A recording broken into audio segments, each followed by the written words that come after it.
I wish I wasn't. That's the problem.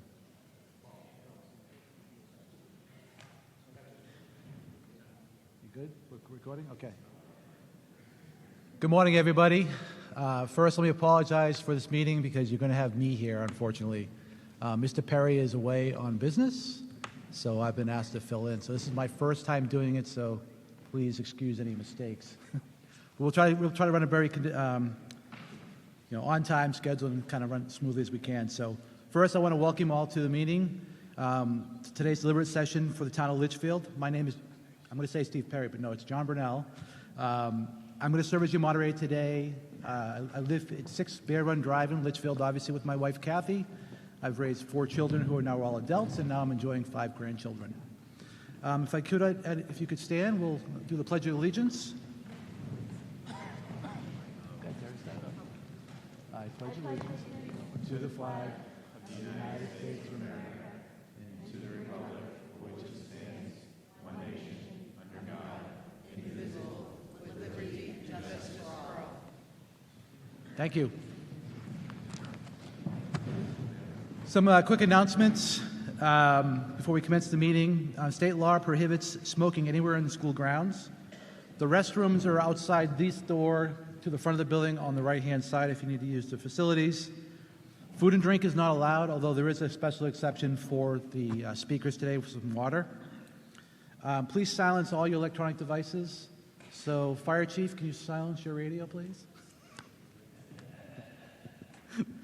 The emergency exits are to where you came through and back to the back door to the 2 sides if you need to use them. Hopefully we won't need to use them.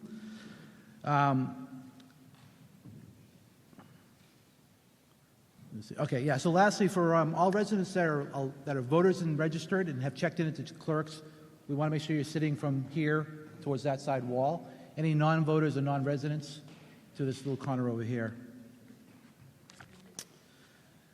All right, we're going to do some introductions. I'd like to invite the chair of the Board of Selectmen to introduce his board.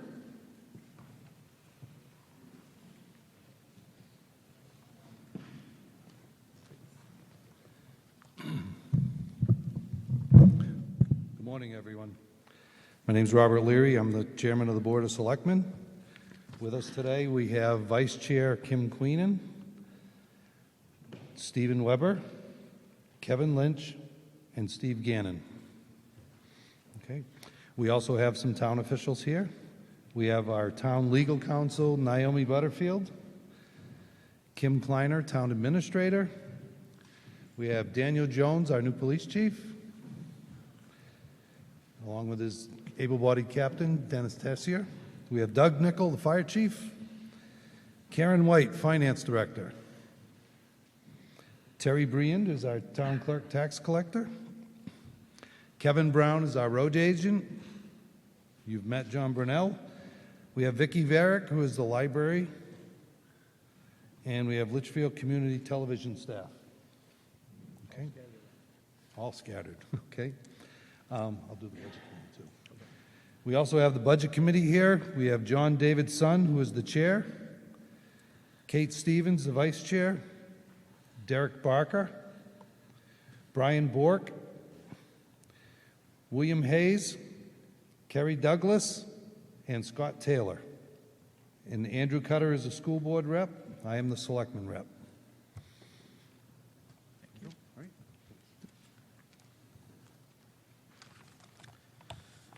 Okay, for the fun, rules and regulations of the meeting. Litchfield operates under Senate Bill 2 procedures. This means that we will review, discuss, and amend, if necessary, warrant articles presented today for vote by official ballot on Election Day. Election Day will be March 12th, 2024. The polls will be open from 7 a.m. to 7 p.m. here at CHS's gymnasium in the same place we're at right now. If we make no amendments to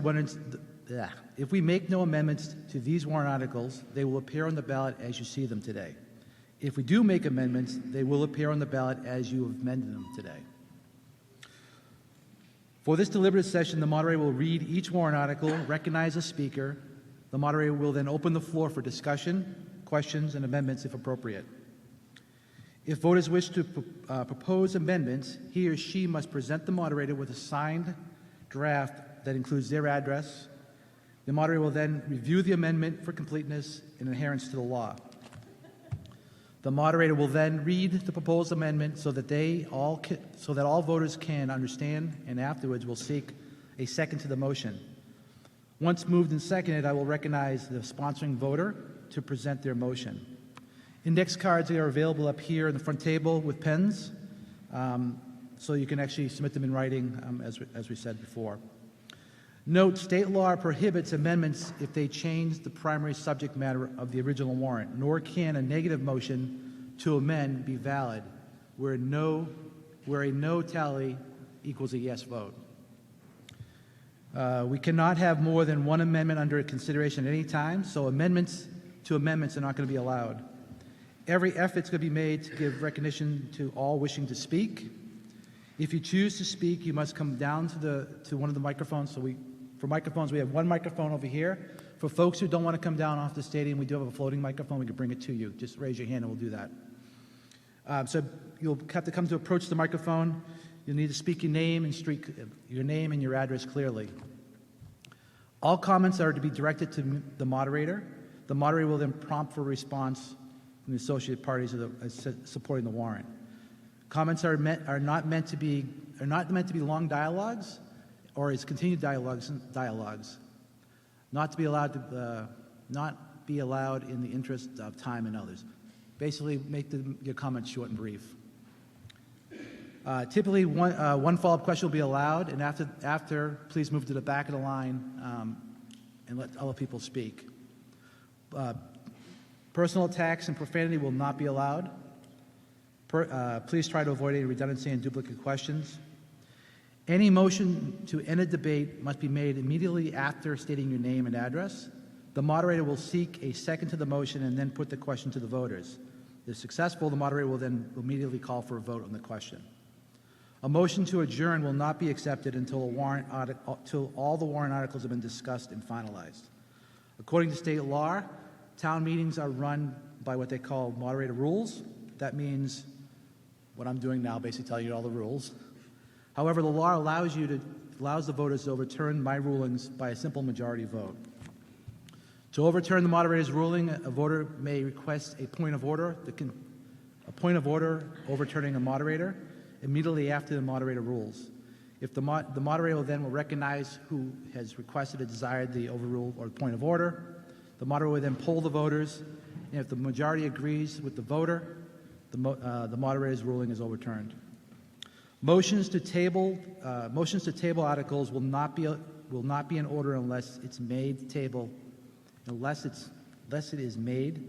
until a specific time and place in today's agenda. Meaning we have to cover all of our business today. I should have read these before a couple times more. English doesn't seem to be straight in the words here. Anyway, a motion to reconsider an article after it's been closed will not be in order unless there is no other warrants under consideration, meaning as we close one discussion, open up a new discussion, that's when you can ask to reconsider an article. Under consideration in between articles or until a second is made and approved or a simple majority vote. Reconsideration articles must be discussed and the closure reached before the end of a meeting. So all of our agenda items have to be closed today. So we're here until we're finished. A motion to restrict consideration of any and all previous warrants will not be in order unless there is no other warrant under discussion. It must be seconded and approved by a simple majority. Only those people who are on the checklist are qualified voters and are permitted to vote at any time. If the moderator receives a complaint or notices a non-voter voting, then I will require the non-voter to leave the meeting.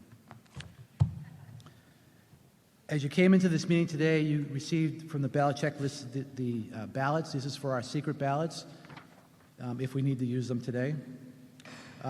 Please take these with you when you leave. Do not leave them behind. Return them to either the front of the table or to the checklist when you leave the building. The moderator must conduct a secret yes or no ballot when 5 or more voters make a signed written request to the moderator prior to a voice or hand or standing vote. The moderator will conduct a recount of any secret ballot immediately following the vote if it yields less than a 10% difference. The moderator must conduct a secret yes/no ballot when 7 or more voters challenge any verbal, hand, or standing vote immediately after results were announced and before any other business is begun. The challenge can be made verbally or in writing. Any secret yes or no vote will be collected by the moderator or assistant moderator clerk, my designee basically. These votes will be counted down in the front as a hand count. No person may hand in more than one vote. Any person needing assistance remain seated and will come to you. Approval of all warrant articles amendments at approval of all warrant articles amendments at deliberative session shall be a simple majority. A voice and hand count will be our preferred method unless otherwise changed.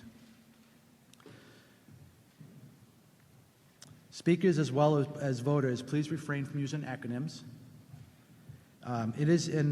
Finally, last piece here before we get started. It is your prerogative to permit non-voters to speak at this meeting. It has been customary to allow employees, council, and non-residents to speak at these meetings in the past.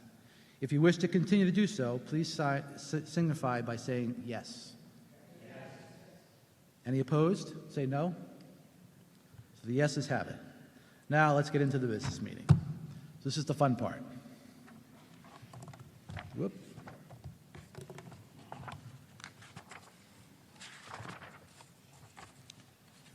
I've got to read Article 1, right?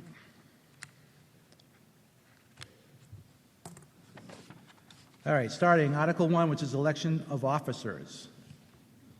As everybody probably knows, the date to register was yesterday, so far, I see Article 1, town moderator for his one position for a 3-year term, a selectman 1 position, 3-year term, budget committee 2 positions, 3-year terms, cemetery trustee 1 position, 3-year term, checklist supervisor 1 position, 6-year term, trustee of trust funds 1 position, 3-year term, library trustee 1 position, 3-year term, and then library trustee 1 position, 1-year term. Those will show up on the ballots in March.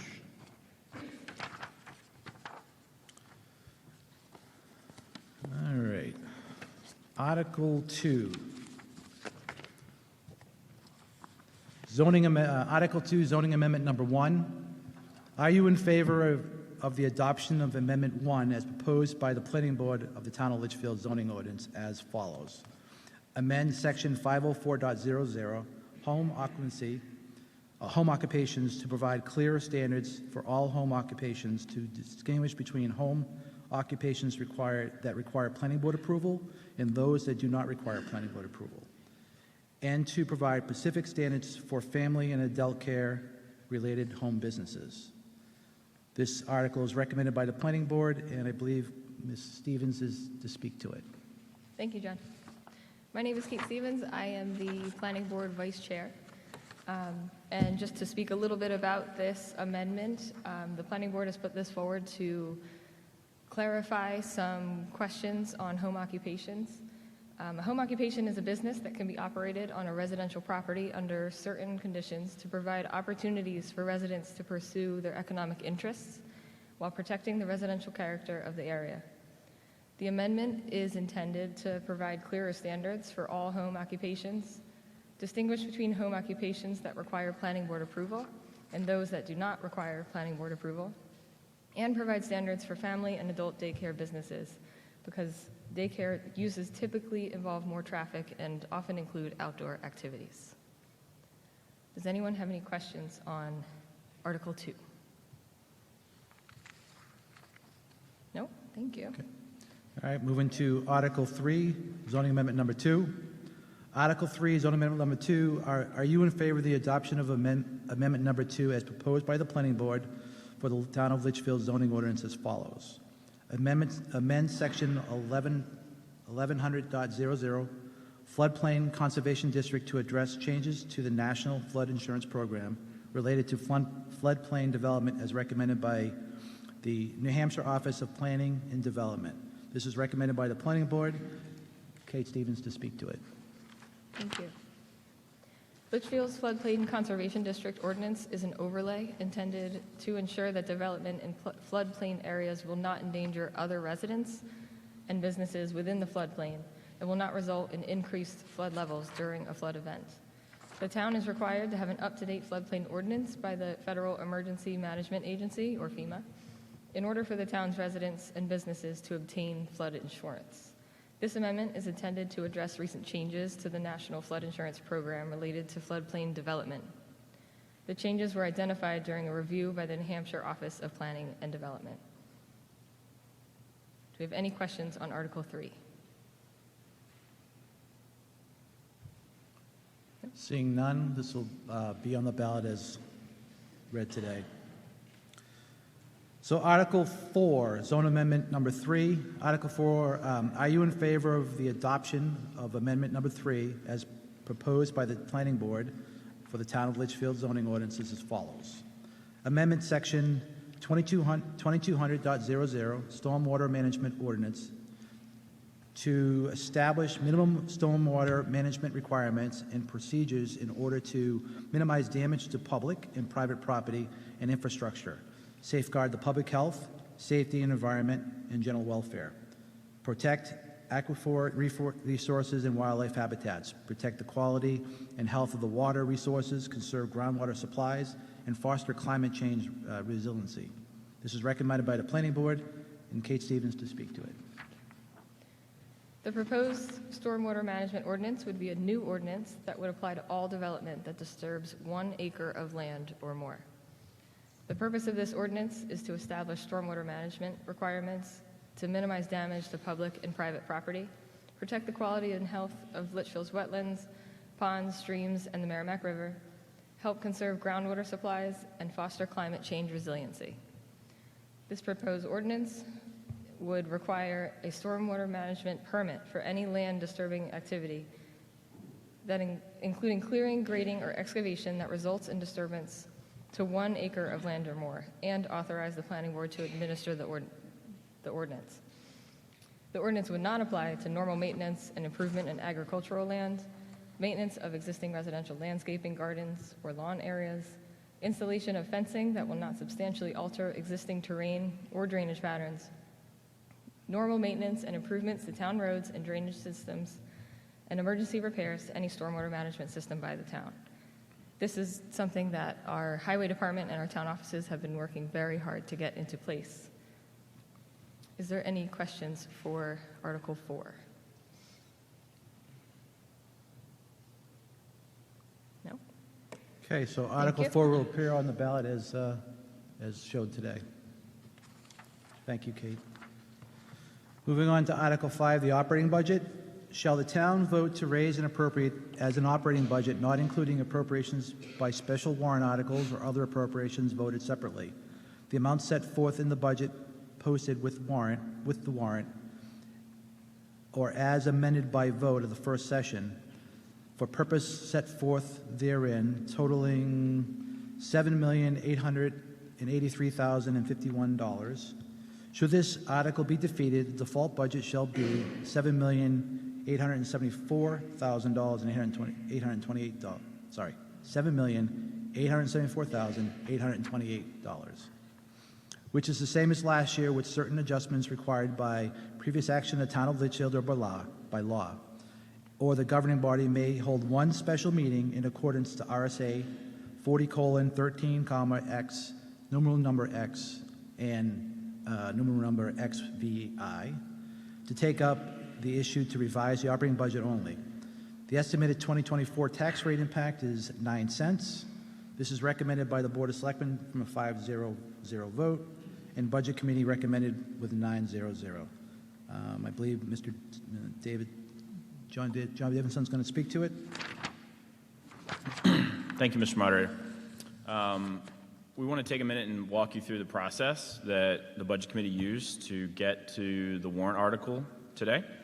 And this started with the Board of Selectmen beginning their budget process in August after receiving the proposed budget by the department heads.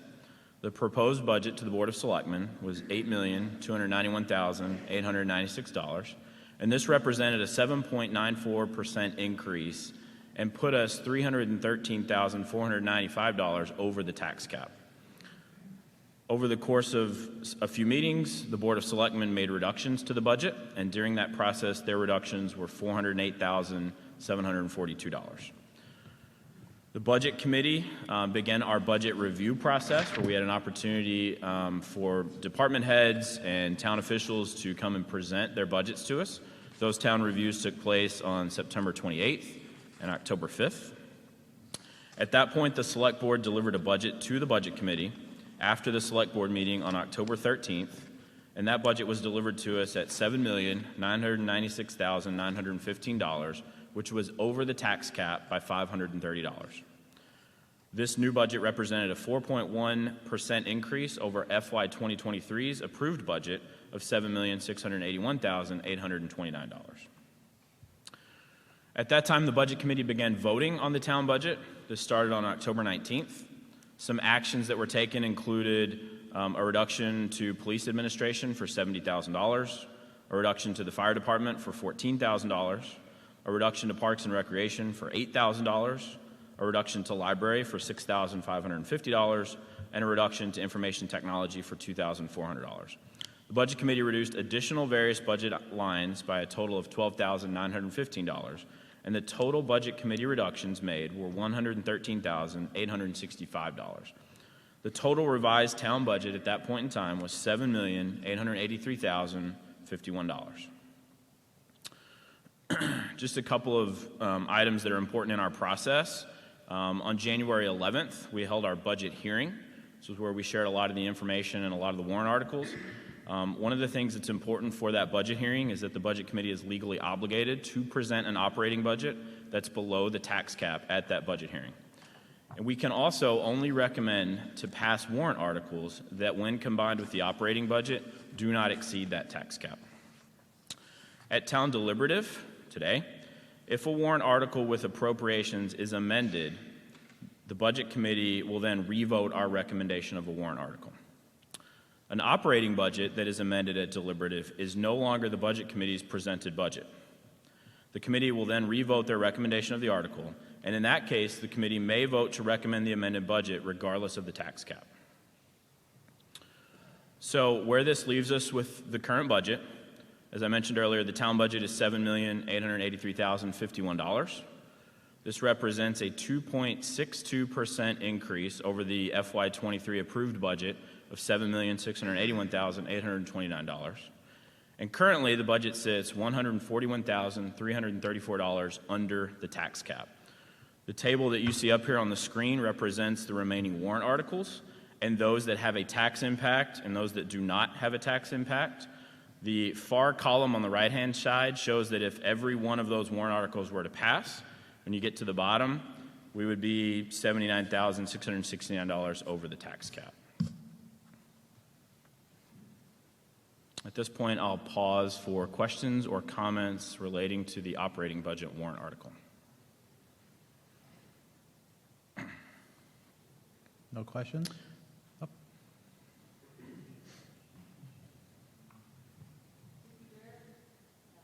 Director, 23 Brenton Street. I'd like to make an amendment. I would like to add $4,523 to the operating budget, specifically for the library, to bring the new total to $7,887,574.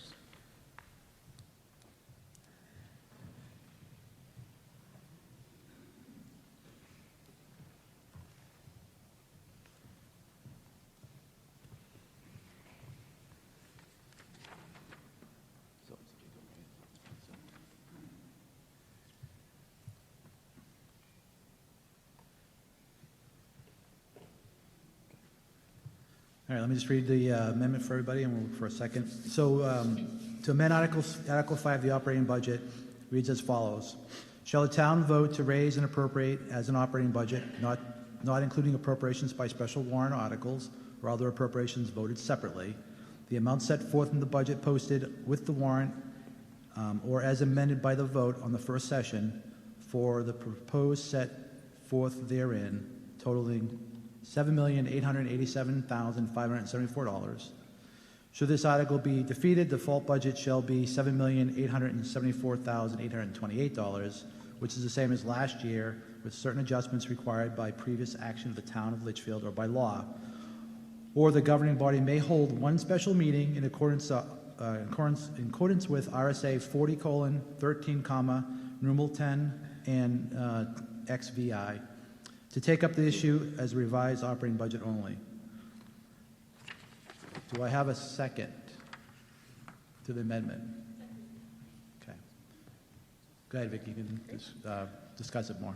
As you saw just previously, during the budget process, the Budget Committee reduced a number of the town budgets by a straight 2%.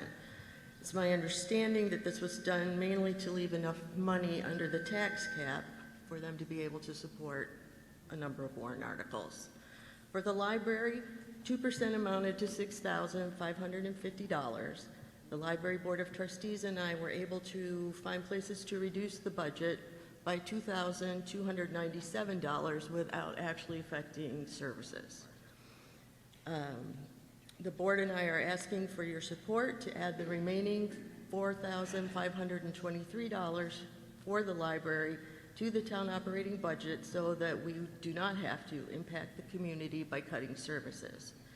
If the money is not added back into the budget, library print and digital materials will be reduced by 24%, programming by 36%, and patron communication platforms, which include the weekly newsletter and the option for people to attend programs virtually, by 100%. We understand the town operating budget is a bottom line budget, and should the amendment pass, the Board of Selectmen could, in theory, use the money for another purpose. But to the best of my knowledge, in the 25 years I've served at the library, I have not seen this happen. I ask that you please support this amendment. Thank you. Thank you. Any questions, comments?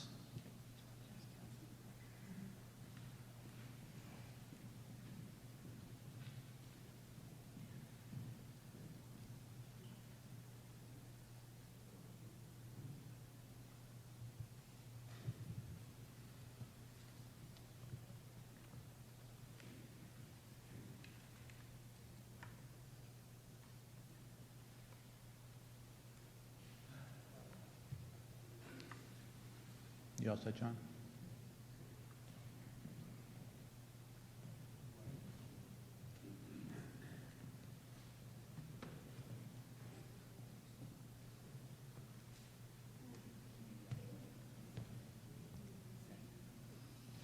Good, sir. You can state your name and address. Greg Richardson, 14 Mike Lane, Litchfield. So my question on this is, in my 13, 14 years living in Litchfield, we're constantly fighting over the operating budget, school board budgets, every year, running against tax cap, needs to improve, and all departments are generally being cut.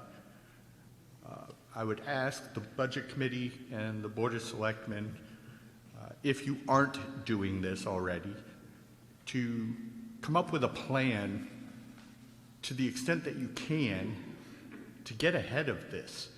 Right? We all know costs are increasing every year for services. The same thing last year is going to cost more next year. That is true, but are there expenditures that we can make that reduce how much our services cost, that maybe we can bite that bullet, if you will, and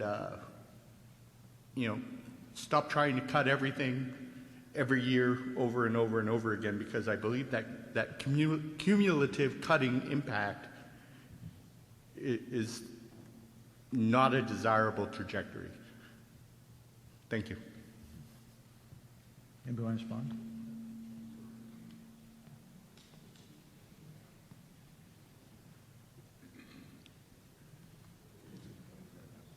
Selectman Leary? Yeah. In answer to your question, we have a tax cap. It's a hard cap.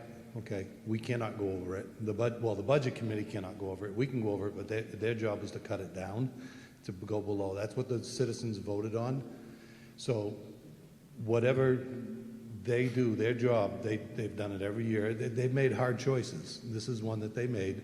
This is the opportunity for the citizens to speak up and put the money back in so that they can operate at their normal capacity. Okay. I think it's a good amendment. I hope that people will vote for it. But again, the Budget Committee is just doing their job. Okay. We disagree, we argue, we fight, but I mean, these are guys that give their time away from their families to serve the town, and they're just doing their jobs. There's really no way to get ahead of it. If there was, believe me, we'd try. Yes. All right? Thank you. Thank you. Any other questions, comments? If not, we'll proceed to vote on the amended amendment, the amended warrant article. All those in favor of the amendment say yes. Yes. Opposed, say no. No. The yeses have it. So this, any other discussions on the now approved warrant as amended?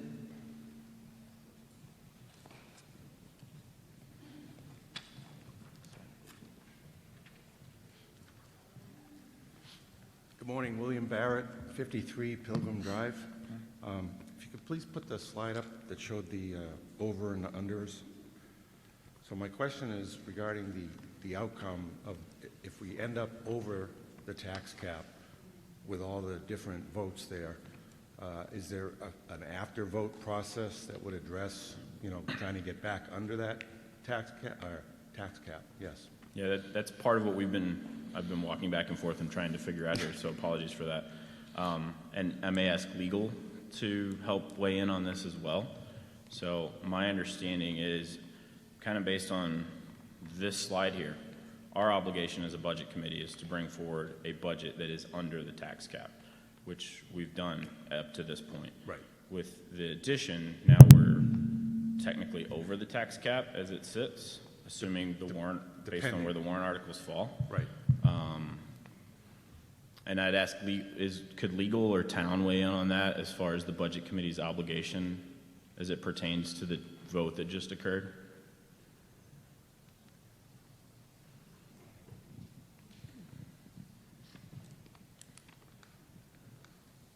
So if the budget's amended, the approval by the budget committee is rescinded.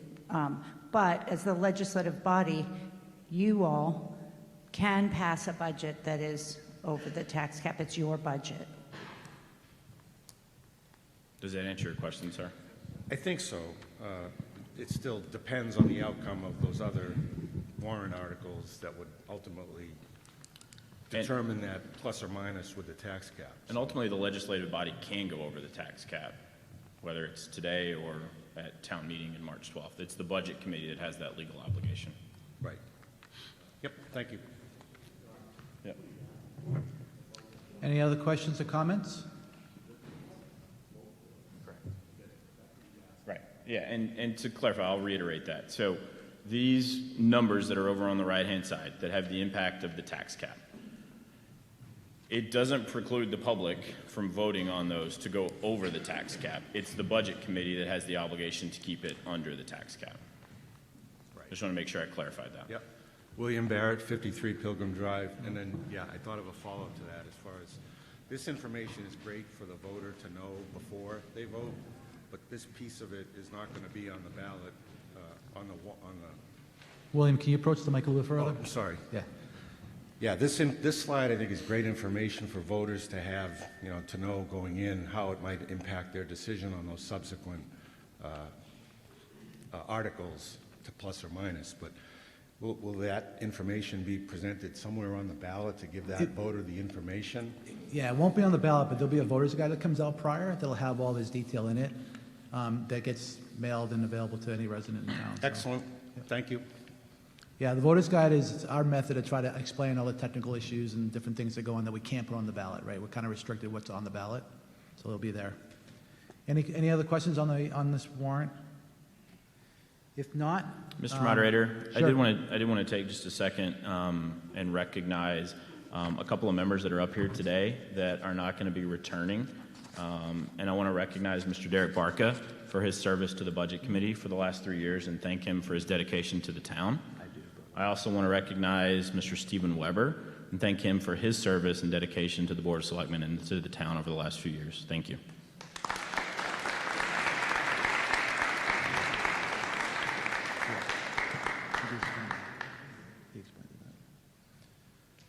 Okay, so as I was going to say, Article 5 will now show as amended on the ballot in March.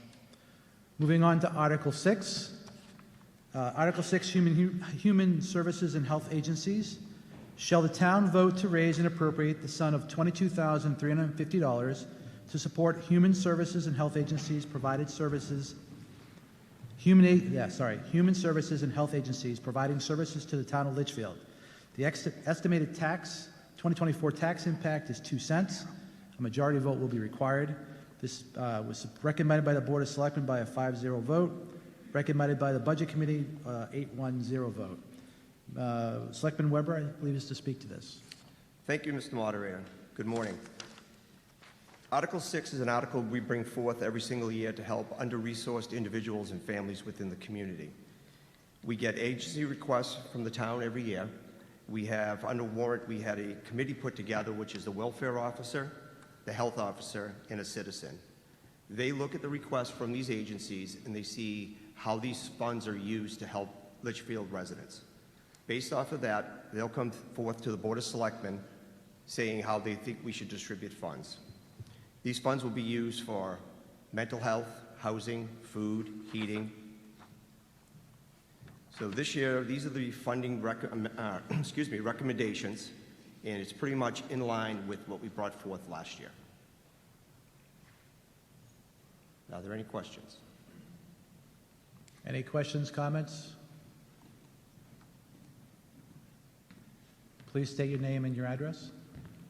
Tim McFadden, 31 Woodhawk Way. The $22,000 on this, last year the number was similar. Yes. Is that included in the total budget that we're comparing this year's budget to? It's part of one of the warrant articles. So last year, once it was adopted, it became part of the budget. Okay. But every year you have to redo the warrant article. So the budget last year, whatever increase we're showing, to do the same thing we did last year, that budget would be $22,000 higher roughly? Correct. Okay. So the money's basically got allocated, they get pulled out, and then once it gets voted in a warrant article, they get added back in again. Very good. Thank So you. if you looked at the slide that was put up that said where we'd be to the tax cap if everything was approved, Okay. this number is part of that. Very good. Thank you. You're welcome. Any other questions, discussion? Seeing none, the warrant article will appear on the ballot as presented today. Moving on to Article 7, plow truck lease purchase. To see if the town will vote to authorize the selectmen to enter into a 6-year lease purchase agreement for the sum of $177,402 for the purpose of a lease purchasing a plow truck with equipment attachments for the highway department, and to raise and appropriate the sum of $29,567 for the first year's payment for that purpose. The first year's payment in the amount of $29,567 shall come from the unassigned fund balance and no amount to be raised by taxation. The lease agreement contains an escape clause. The estimated 2024 tax impact is 0 cents. The estimated tax impact in 2025 is 2 cents. Majority vote is going to be required. It's been recommended by the Board of Selectmen to a 5-0 vote. Recommended by the Budget Committee on a 7-2-0 vote. Selectman Lynch, I believe, to speak to it. Good morning. Welcome to our annual event. This is a replacement, okay? Well, I say it's not a replacement. We have a bunch of old trucks, and every year we try to get something going. Right now we got trucks that we're not CDL per se, the driver, but they're big enough to do what we need, because you can't get the drivers. Okay, so what? Oh, okay. All the pictures, sorry. I'm not a computer guy. I can draw it by hand, okay? What we're looking at is what you see up there, I take it, right, is what we're trying to do, okay? And keep it in that shape and size. This way you get the drivers no matter where. Today, you're not sure what you're going to get people to come in and plow or lease are not going to be there every single year. So the purpose of this is that we've got trucks, and people who don't have trucks can still drive them. And that is the idea. Okay, any questions?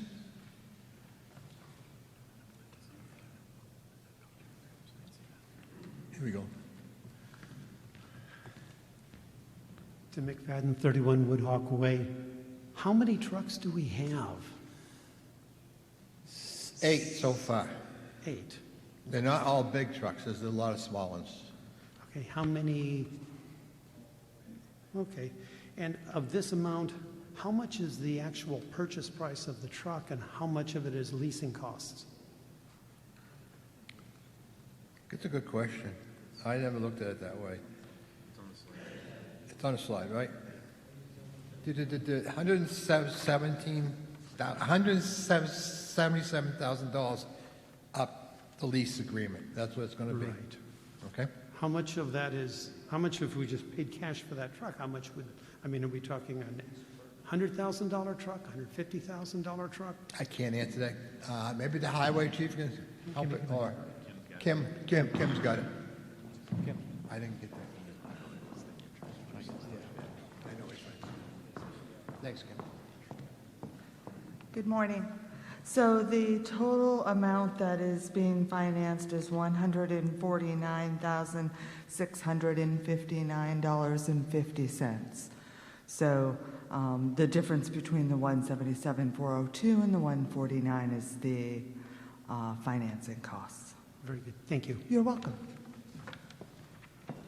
Any other questions or discussion on this warrant article? Seeing none, the warrant article will appear on the ballot in March as presented today. Moving on to Article 8, additional assistant librarian hours.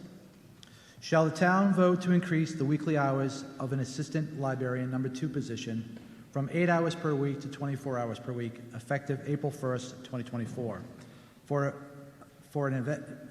an estimated annual wage, benefit, and other related costs of $14,563, and further vote to raise and appropriate the sum of $10,696 for wage, benefit, and other related costs for the period of April 1st, 2024 to December 31st, 2024.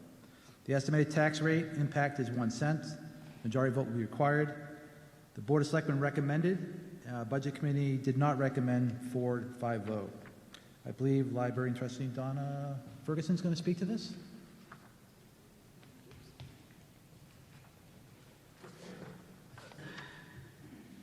Donna Ferguson, 1 Martin Lane. Currently, this assistant library position of 8 hours per week is primarily spent filling in for other staff during illnesses and vacations, supporting all other departments during busy times, and functioning as senior staff when the librarians are not in the building. Increasing the position to 24 hours per week will allow this assistant to provide dedicated hours to children's services where the need for additional help has become more and more critical as attendance numbers continue to grow. For example, currently the Tuesday and Wednesday story times are each attended by approximately 25 children and their caregivers, reaching the capacity for the entire children's room. Couple this with the knitting group or chair yoga upstairs, and the parking lot is filled and the building is bursting at the seams. That's a good thing. Increasing the assistant librarian's hour will allow us to provide an additional story time during the week and to help alleviate some of the crowds by dispersing some families to another story time day. Increasing the position to 24 hours per week will allow children's services to offer programs for the 6 to 8-year-old crowd. This age group is currently underserviced and their parents are asking for opportunities. In addition, increasing the position to 24 hours allows the library to have an assistant librarian at the children's desk during the day, providing opportunity for the children's librarian to leave the building to do outreach to local schools and daycares. This outreach to the greater community promotes the library and its services and demonstrates the importance of literacy beginning at a young age. It also puts an assistant librarian at the children's desk on some evenings where they are able to assist patrons without limitations. Currently, with a position at 8 hours, the children's librarian is unable to offer the requested additional services and must turn down any opportunities for outreach. Library pages, who are often high school students, find themselves manning a circulation desk and providing incomplete services as they cannot issue library cards or assist patrons with their library accounts regarding circulation and billing and general updates. From time to time, these pages are also being asked to do tasks that are part of an assistant librarian's job description and qualifications, such as covering books for circulation, helping with programs, etc., and also means they cannot complete their own duties. Our library in Litchfield, and especially the children's room, is a continuous hub of activity and social connections. It's not only a gathering place for residents, it's also a haven for many new families in town, a place where both children and adults make their first connections to the community and form long-lasting bonds. Libraries are not just books. Libraries are community centers for people of all ages to gather, learn, and grow. And by supporting this warrant article, you aren't just supporting the library, you're making a decision to support your neighbors and your friends. Thank you. Any comments, questions, discussion?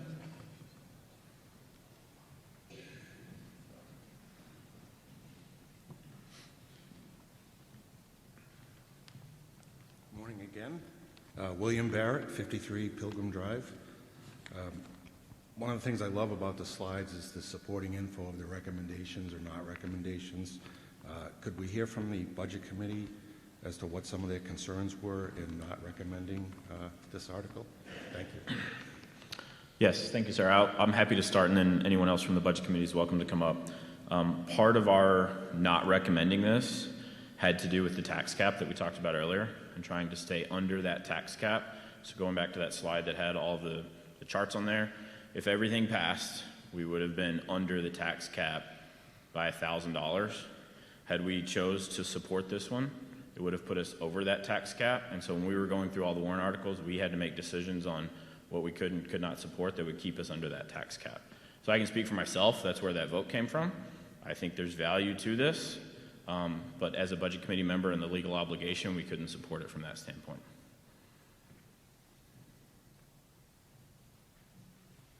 Anybody else?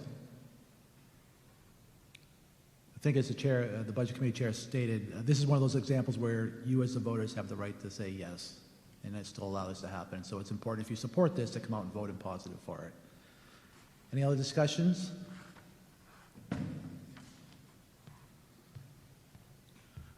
Greg Richardson, 14 Mike Lane. This, to me, is an example of those strategic options, supporting staffing to allow additional session opportunities as opposed to a different amendment to increase, say, the building size or somehow gain more space is something we can do. This is an example of that and something I can happily support. Any other speakers? Okay, seeing none, this warrant article will appear on the ballot as displayed today. Article 9, Property Tax Revaluation Expendable Trust Fund. Shall the town vote to raise and appropriate $25,000 to be placed in the Property Revaluation Expendable Trust Fund as previously established? This sum is to come from the unassigned fund balance and no amount to be raised by taxation, or by new taxation. Estimated 2024 tax rate impact is $0. This is recommended by the Board of Selectmen 4-1 and the Budget Committee 9-0. Selectman Queenan to speak to it. All right, thank you. The Constitution and statutes of the state of New Hampshire require that property subject to a tax based on value be revalued at least every 5 years. The purpose of this article is to maintain true property values. The next property revaluation is due in the year 2025. The cost to do a property revaluation is approximately $100,000. The December 2023 Property Revaluation Expendable Trust Fund had a balance of $76,419.54. The goal is to establish a $100,000 balance in this fund by 2024. Level funding cost over 4 years will avoid a property tax spike. What this last bullet means, for those who are not familiar with financial terminology about level funding cost, is that by placing $25,000 into this account each of the 4 years, we, the town, will have already set aside $100,000 needed to pay for the next property revaluation due in 2025, which avoids creating a tax spike of trying to raise the entire $100,000 in 1 year. Does anyone have any questions? Yeah. Any questions, discussion, comment? Okay, seeing none, Article 9 will appear on the ballot as discussed today. Article 10, to establish a recreational expendable trust fund, to see if the town will vote to establish a recreation expendable trust fund as per RSA 31:19-A for the maintenance and repair of recreation equipment, facilities, and systems, and to raise and appropriate the sum of $25,000 to be placed in that fund. Further, to name the selectmen as agents to expend from the fund. This sum is to come from the unassigned fund balance and no amount to be raised from taxation. Estimated 2024 tax rate is 0. Majority vote will be required. The Board of Selectmen recommended 5-0. Budget Committee recommended 8-1. Peter Ames, Recreation Commission Chair, to speak to this. Good morning, folks. I'm Peter Ames. I am the chair of the Litchfield Recreation Commission, and I'm at 21 Moose Hollow Road, and I appreciate the opportunity to come speak to you all this morning regarding this article. So the Recreation Commission is dedicated to ensuring that the fields and facilities in Litchfield are open, accessible, and safe to all residents for their recreational opportunities. And so our focus is to make sure things stay in good condition and are safe and available to residents when they need them. Our operating budget, about 2/3 of it is dedicated solely to the field maintenance, so maintaining all the fields in town, meaning that the other third is for all other operations of recreational facilities and assets in town. And while we have been able to do well in using those funds to manage issues that come up, we are vulnerable to an unanticipated significant or even moderate capital expenditure. I want to acknowledge that we are the benefit of a lot of volunteer time, people dedicating time and skill to help us with maintenance of the recreational assets in town, and certainly we couldn't be where we are without that. However, we do recognize with some aging facilities, particularly Town Hall, we remain in a spot that one unanticipated expense would put us in the position of having to close a facility to use. Here we are in the middle of winter. Town Hall is used pretty much every day between December and April, and we want to keep it that way for our many rec associations and groups that use that for many different functions.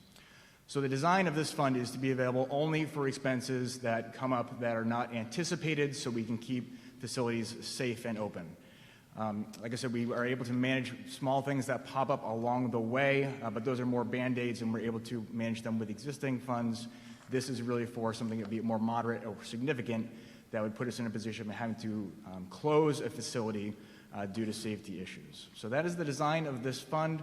Certainly hope we don't need it, but certainly would find it of value so we are able to keep things open and safe for residents in town. And I'd be happy to take any questions. Any questions, discussions? Okay. Not seeing any. Article 10 will appear on the warrant. Appear on the ballot in March as discussed today.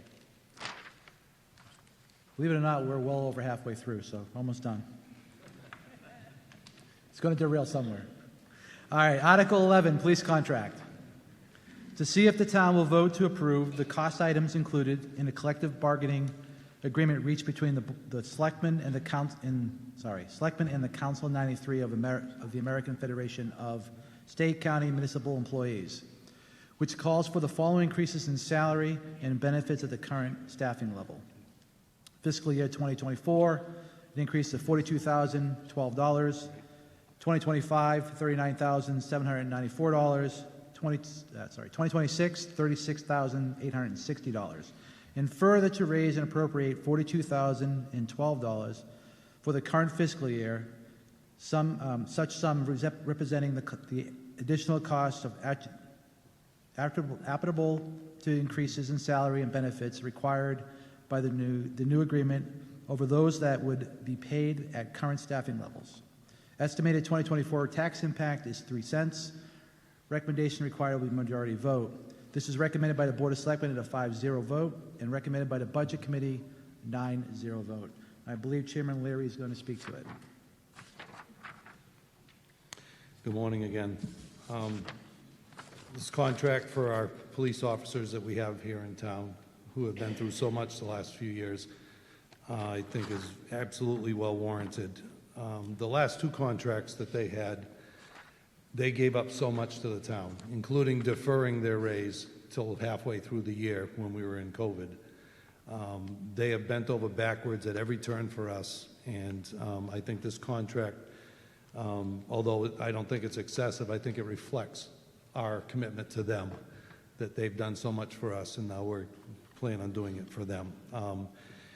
It comes in at 14% over 3 years, and a 5% the first year, 4% the second year, and 4% the third year, okay, which doesn't even keep up with inflation. A new stipend for detectives for added workloads, uniform purchase, which everything is normally that we do for them. Big thing in this contract that they gave up was insurance savings to the town. We changed the insurance a little bit with them through negotiations. And we have lower costs to the town for that. So the increase is not nearly what it may have been had we not been able to reach that agreement with them. It's a 3-year contract. Most of it's unchanged. The union agreed to an MOU with their existing contract, allowing the healthcare changes to take place January 1st of this year. It allowed the town to mitigate a portion of the 15.9% increase. They also agreed to hold the 23 buyout rate for the existing employees and to substantially reduce the buyouts for employees hired after July 1st. Okay, and it's all contingent upon passing the voters. And again, I can't emphasize enough how much these guys do for the town, and I think that we owe them for everything they've done the last few years, and I really hope that everyone will support this at the polls. And I'll take any questions if anyone has any. Any questions, discussions?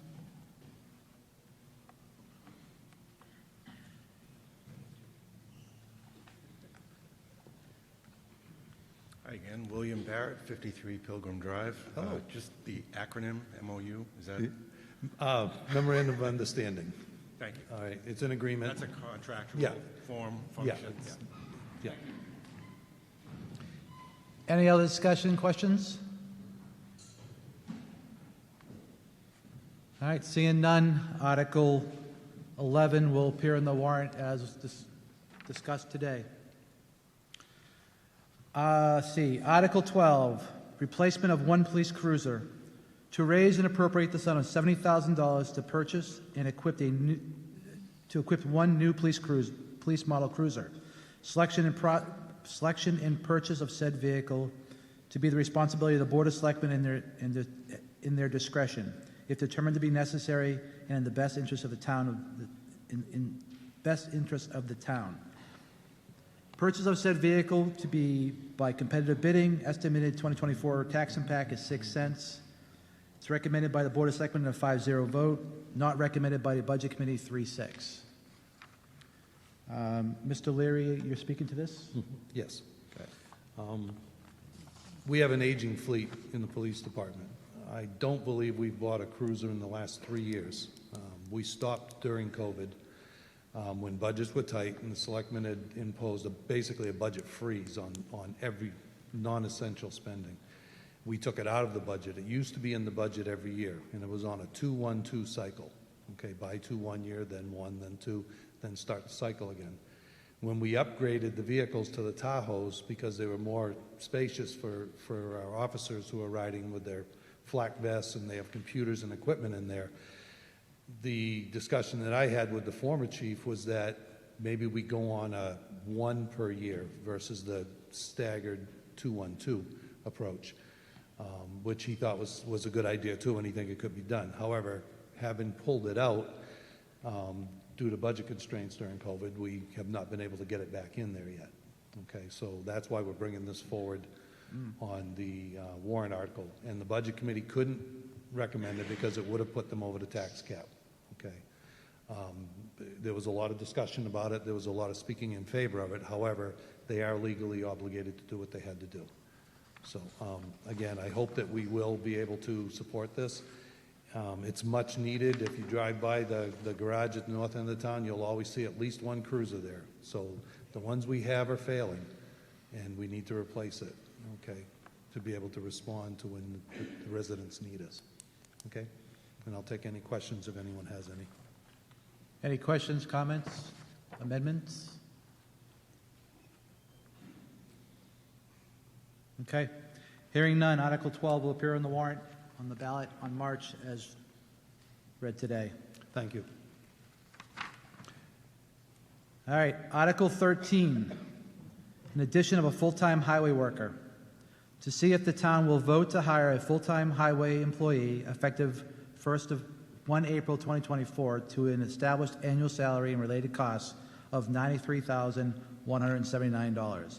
And further to vote to raise and appropriate the sum of $75,945 for wages and benefits for the period of April 1st, 2024 to December 31st, 2024. If this article passes, it will reduce or eliminate expenditures from the cemetery, library landscaping, and highway seasonal work lines that are currently in the operating budget because those duties will be assumed by the new employee. Estimated 2024 tax impact is 6 cents. Selectman Gannon to speak to this. Thank you, Mr. Moderator. So this is to bring in a fourth person to our highway crew. Currently, we have 3 members. The long-term goal of Mr. Brown, our road agent, is to reduce some of the external resources that we rely on, the contracted services. Oops, let me go back to that one.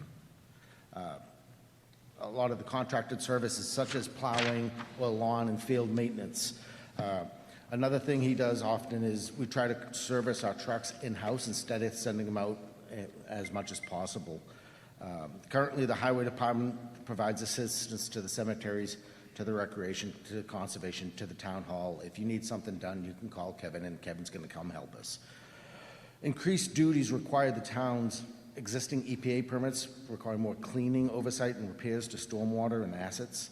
If this article passes, the cemetery, the library, and the highway seasonal money will fall to the fund balance, which will help offset the cost, resulting in $32,000 in savings heading into budget.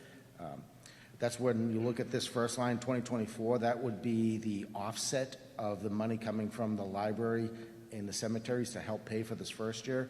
And then the second year, I would call in the all-in. That is the wages, benefits, etc.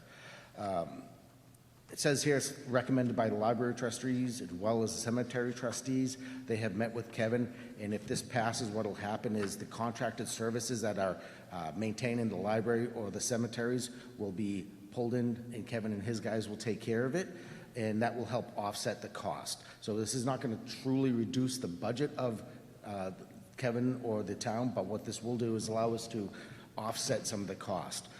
This role will allow Kevin, by bringing in these services in-house, will allow him to be more flexible with the work being done, the workers doing the work, as well as the work when it can be scheduled. Right now, Kevin has 3 guys, or his crew is three people. A fourth person will allow to have another person in one of the snowplow trucks, which will mean we could pull something from that contracted service. It would also allow a little bit more safety. Right now, if, as an example, we have a pipe that's damaged, they're out there working on that pipe. You have one guy in the truck or one guy in the piece of equipment, one guy in the hole, and one guy directing traffic. If he needs a piece of material or something breaks, he needs somebody to run, that work has to stop because it's no longer safe to do. A fourth person will allow that guy to be the runner and get the part. Or if they're working in the same situation and another event occurs, that person can run and get the part or attend to whatever needs to be done. This is going to be a little bit more of a senior position where the guy or girl will have some experience to help support the equipment and do the maintenance as well. Any questions? Yeah, my apologies, I missed the recommendation because it was 3 pages away. So, long warrant article. Any questions, discussions, amendments? Yeah, please. Yeah, Jefftown 14, Coco Kia Circle Drive. Whatever. So if the cost is $93,000, but we're going to save $32,000, so the net cost is really closer to $61,000 for this tax year. Is that correct?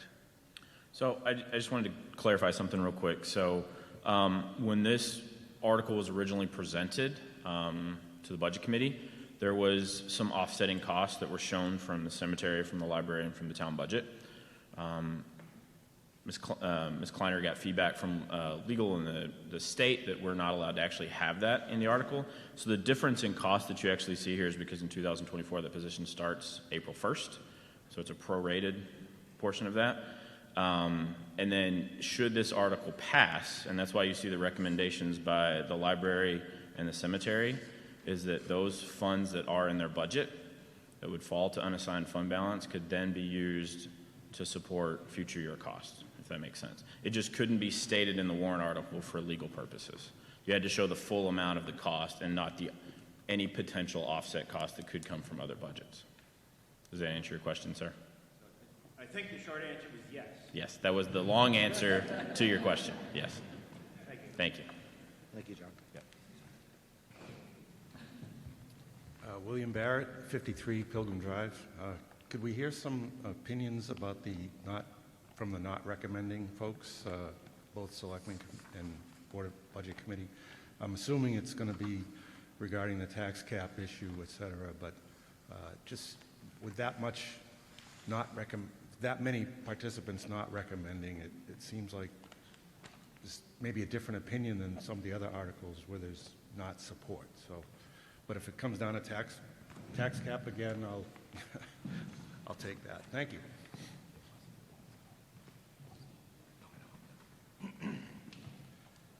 Scott Taylor, Budget Committee member that voted against this particular warrant. I originally voted for the warrant, and then in the 11th hour, there was a change in terms of found revenue from additional interest, and in order to remain consistent, I would do the same thing and have done the same thing as far as the school board is concerned. I did not agree with the fact that all of a sudden we were going to fund it because we could not show offsets by all of a sudden this found revenue of interest, and that was my reason for voting no.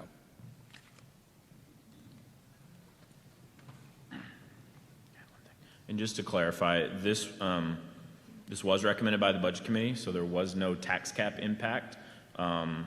Just to clarify that piece of it.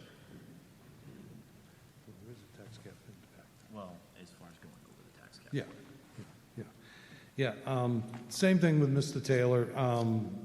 We had voted unanimously for this at the first run, and then with all the changes at the very last minute, we had to re-vote on this the night before. There was a lot of information, and I just didn't have a good feeling in my stomach about it. You've heard me talk about other boards in town that might do things that don't appear to be clean, as I like to refer to it, and I have to stay consistent with what my gut tells me, and I just didn't like it. I would prefer to see this come forward next year as its own article without any of the other stuff involved with it. You know what I mean? Just ask for a position. I would gladly support it. I know Kevin needs the help. Okay.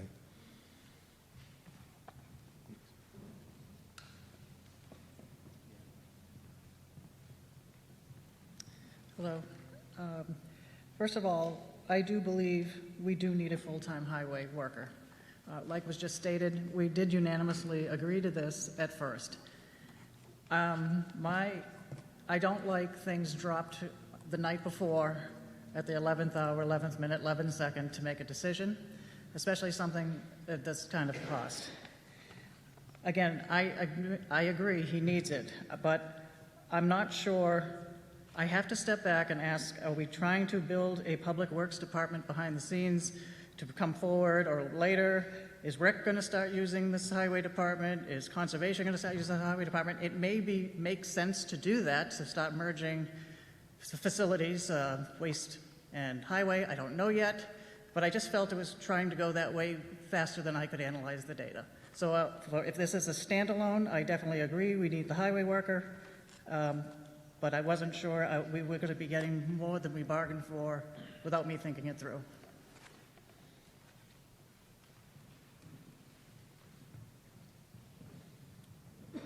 Scott Taylor, 6 Lilac Court. If we're hiring a person in 2024, why is there no cost of workers' compensation?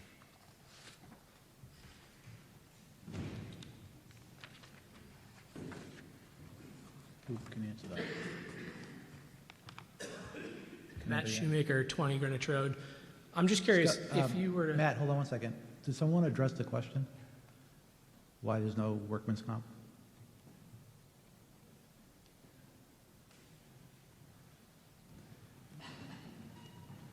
Sorry, Matt. It's all good. Sorry, Karen White. Because we do our audit for our workers' comp at the end of the year, and that's for the prior year. So this person wouldn't have had any hours until the end of 2024, and then we get charged in 2025 for that.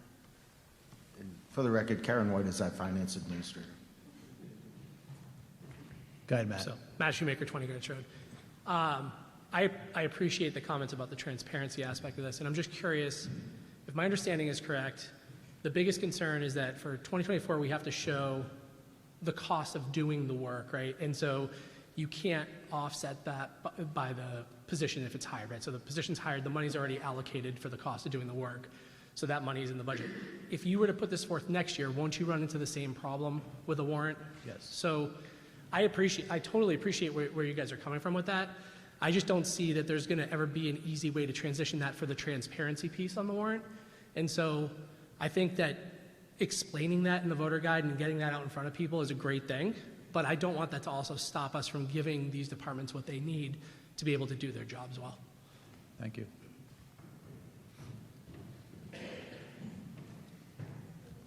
Rick Charbonneau, 401 Charles Bancroft Highway. I work with highway departments throughout the state, and I want to tell you that we have the most efficient highway department that I work with, and I work with many of them. And to work with 3 people is very difficult. Even 4 is a challenge, and we really need them. They do a great job. They're way more efficient, and it will cost us way more in money if there's a problem and they have to start bringing in contractors like myself or somebody else to do repairs that they do themselves. Any other questions, comments? I'd like to just clarify one last point. The reason why this was changed at the last minute is the DRA must approve all warrant articles and changes. And so there was nothing shady going on in the background. This was by due process. We have to have it approved by the DRA. That is why at the last minute we got it back and it wasn't able to be put forward. Any other questions, comments, amendments? Hearing none, Article 13 will appear on the warrant in March as read today. Article 14. We're almost done. Article 14, Litchfield Community Power. To see if the town will vote to adopt the Litchfield Community Power Plan, which authorizes the Select Board to develop and implement Litchfield Community Power as described therein, pursuant to RSA 53-E:7. The program will provide a new default electric supply and new renewable energy supply options for customers within Litchfield. There is no cost to the town budget and no obligation to participate. Customers can opt out at any time and return back to the utility's default service. A majority vote will be required. This is recommended by the Board of Selectmen 3-0. And Selectman Queenan to speak to it. So this is a lengthy article. I will go as quickly as possible. I seem to get the ones that we think will be done in 10 minutes, and they go a little longer. So, Litchfield Community Power Plan. This is a local plan developed by the Litchfield Energy Commission. This is not the Community Power Coalition of New Hampshire. We saw this on social media and we needed to diffuse this. The Community Power Coalition of New Hampshire is multiple towns working together with their own board to do their own community power plan. We are going to be ourselves, just Litchfield only. The goal of this program is to lower the electricity rates for the residents of Litchfield. The program guarantees lower rates than what Eversource charges at launch. We wanted the voters to realize when you go to vote, they are guaranteed initial savings when it goes live. This program can offer a reduction in utility costs because the town is pooling customers together for more competitive pricing. Those currently on competitive supply are not automatically enrolled, but can opt in later if they would like to. That is, if you are already supplied by a third-party energy provider, you will not be opted in at launch. Utility programs for electric assistance and net metering customers will not be changed. They'll still remain unchanged. There is no, hold on, did I have to flip it? Okay. There is no effect on the municipal budget or incentives offered to the town, only lower costs for our residents. Again, social media was saying the town may have taken a bribe or was approached. That is not true. There will be no cost to the town. Community power. So what would happen if this goes through? Community power would now be your supplier. Eversource, or who you use, would continue to remain as your distributor. Residents will have access to direct phone number and website to easy opt-in or opt-out changes and answer any questions. So how this Litchfield Community Power Plan would work. If adopted by the majority of the voters, the Litchfield Community Power Plan would empower the town to enter into electric service agreements with competitive electric power suppliers to serve the electric supply needs of the residents and small businesses in Litchfield. The intent is to pool our electricity demand and use the power of the competitive market for cost savings. One of the main strategies why we selected this company was they do believe longer-term contracts at a locked-in price helps get a lower rate. Not that they don't do other strategies, but this was appealing. If they can lock in at a lower rate for a longer time, 18 months, 24 months, it would be more consistent than, say, Eversource, who goes out and bids every 6 months. So with Eversource maybe jumping every 6 months, if we can get somebody at a lower rate at a longer time, it was what was appealing.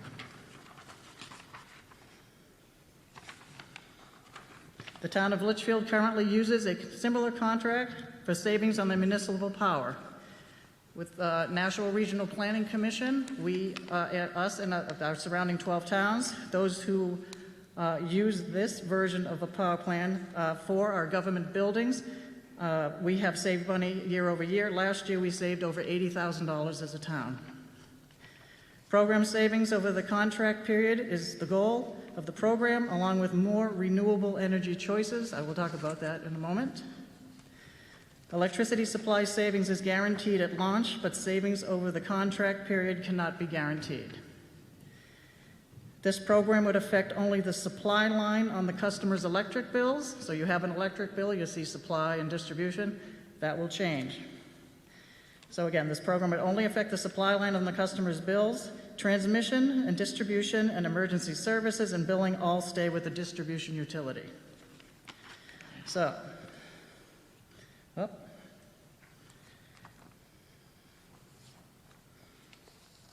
I'm sorry if I did not keep up with this. All right. You will still receive your bill from Eversource or who you use. One line on the bill will be changed stating community power is your supplier. Also, a phone number will be added on that line to have any questions. You can call the number to opt in or opt out as well.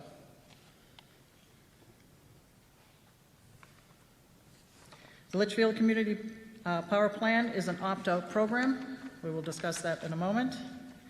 Eligible customers are automatically enrolled in the new program default, allowing notification of the program rates and opt-out period.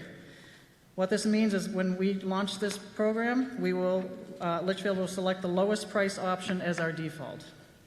There are no fees to opt in and out, join, or change within the program. You can do this multiple times.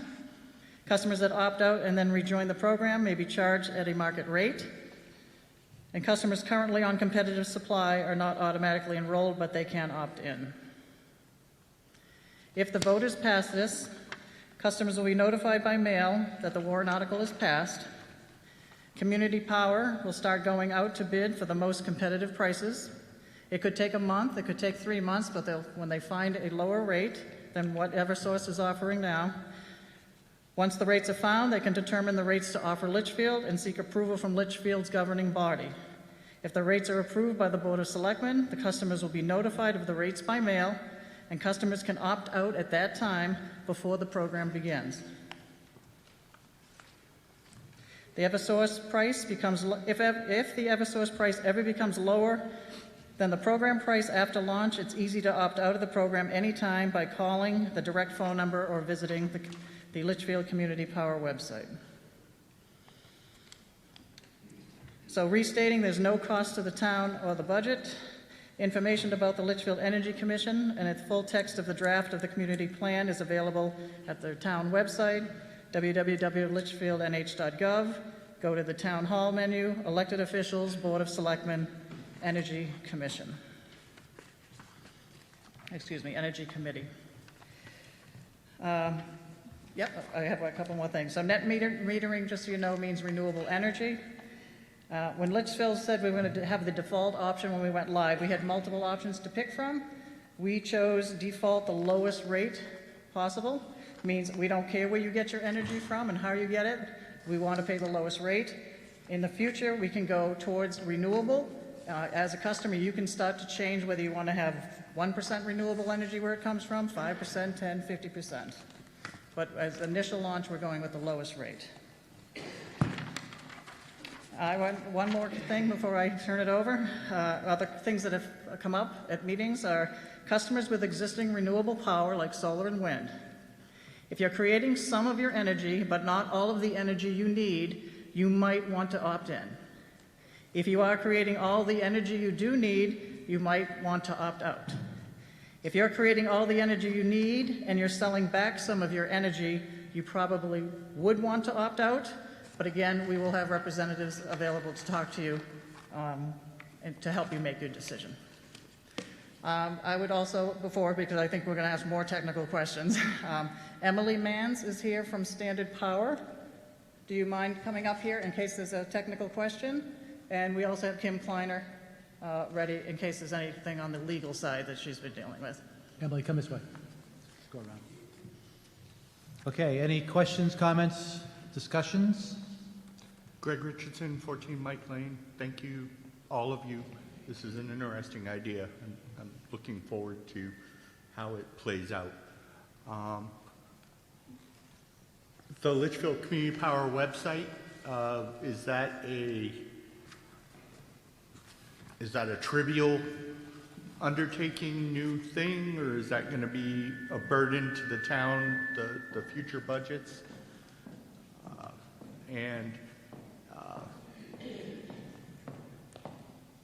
What experience what has been the experience of other communities that have undertaken something like this? I'm curious. I'm trying to ask it agnostically.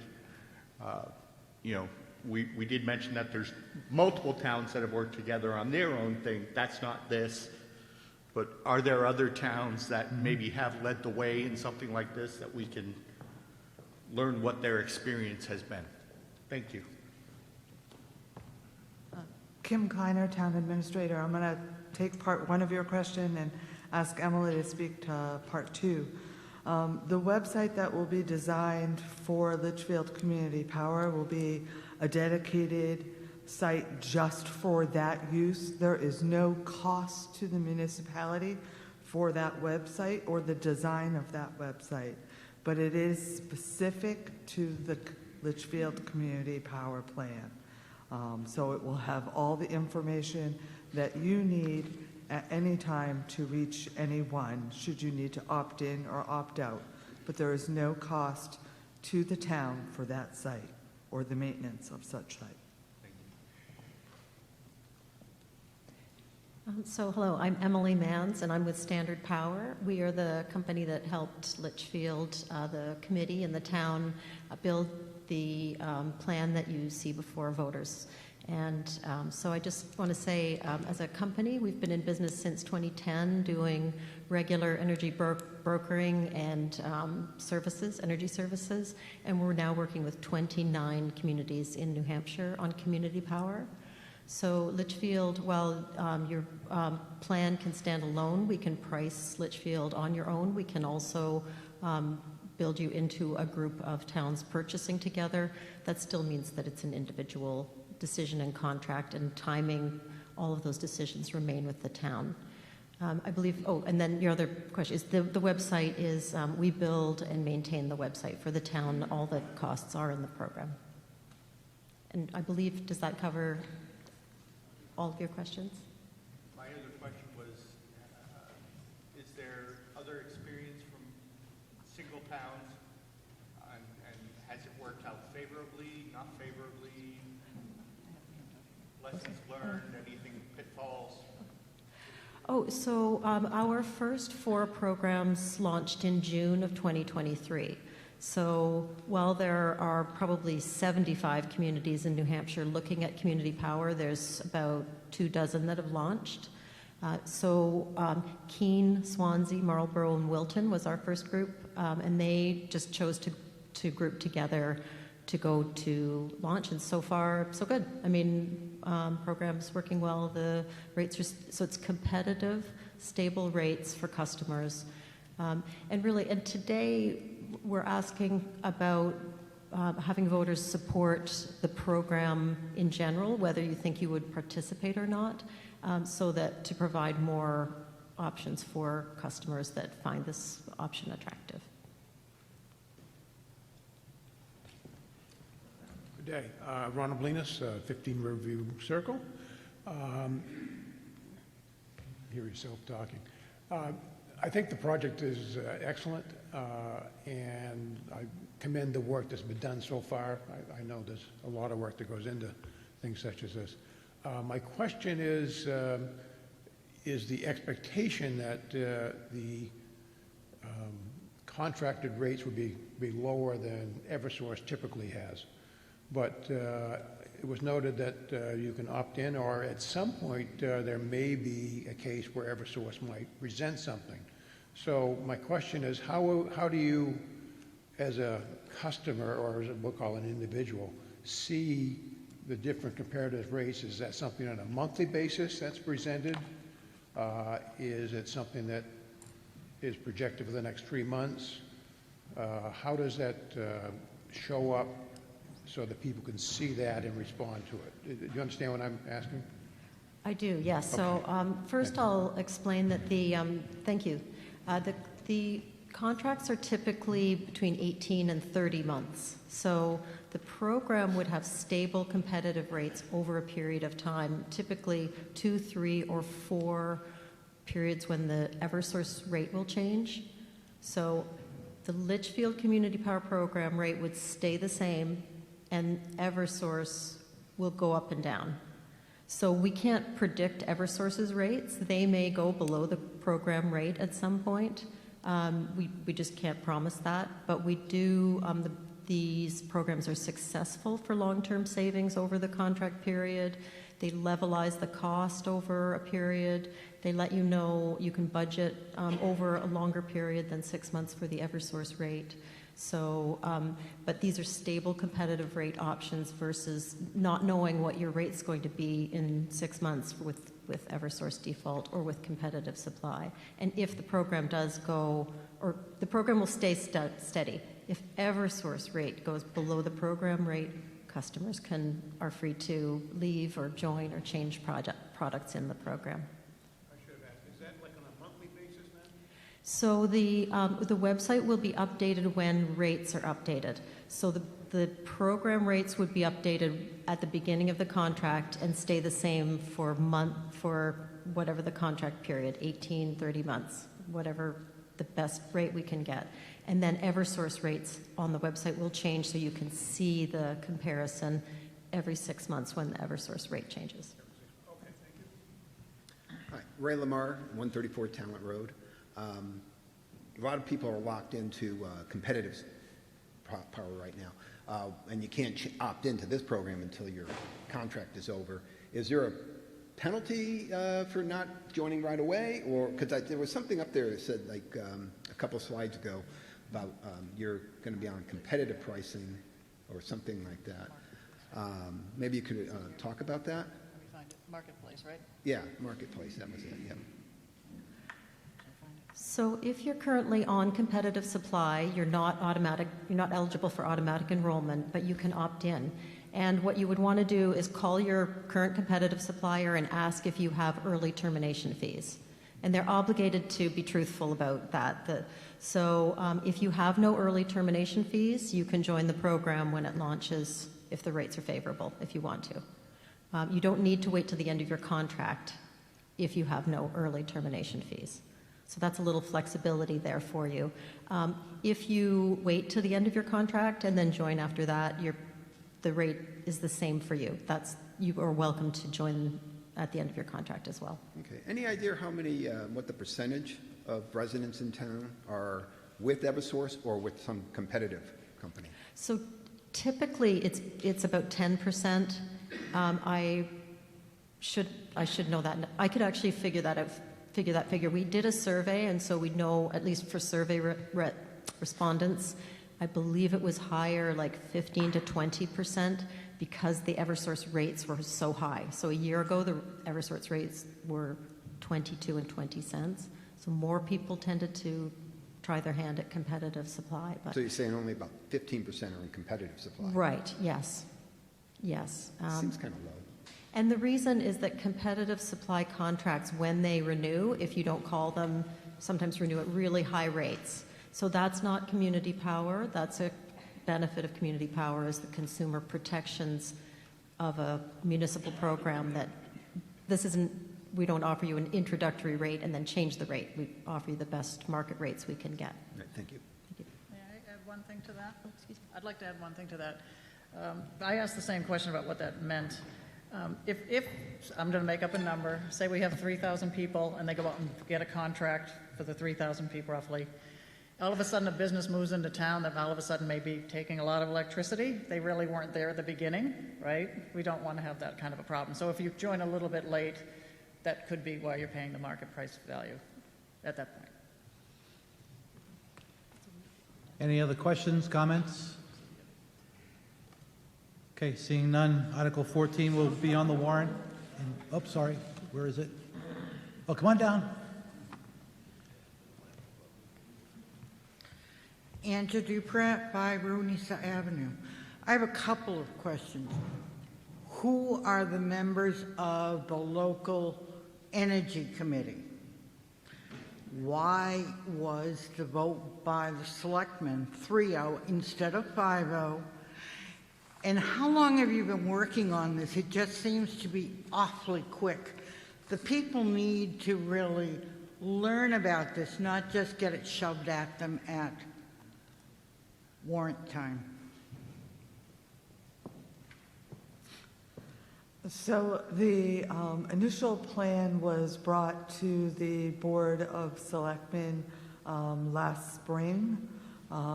We had been in conversation. If you look on the New Hampshire PUC website, you'll see a vast number of communities that are also looking at these programs. These have been around, as Emily said, for the last few years.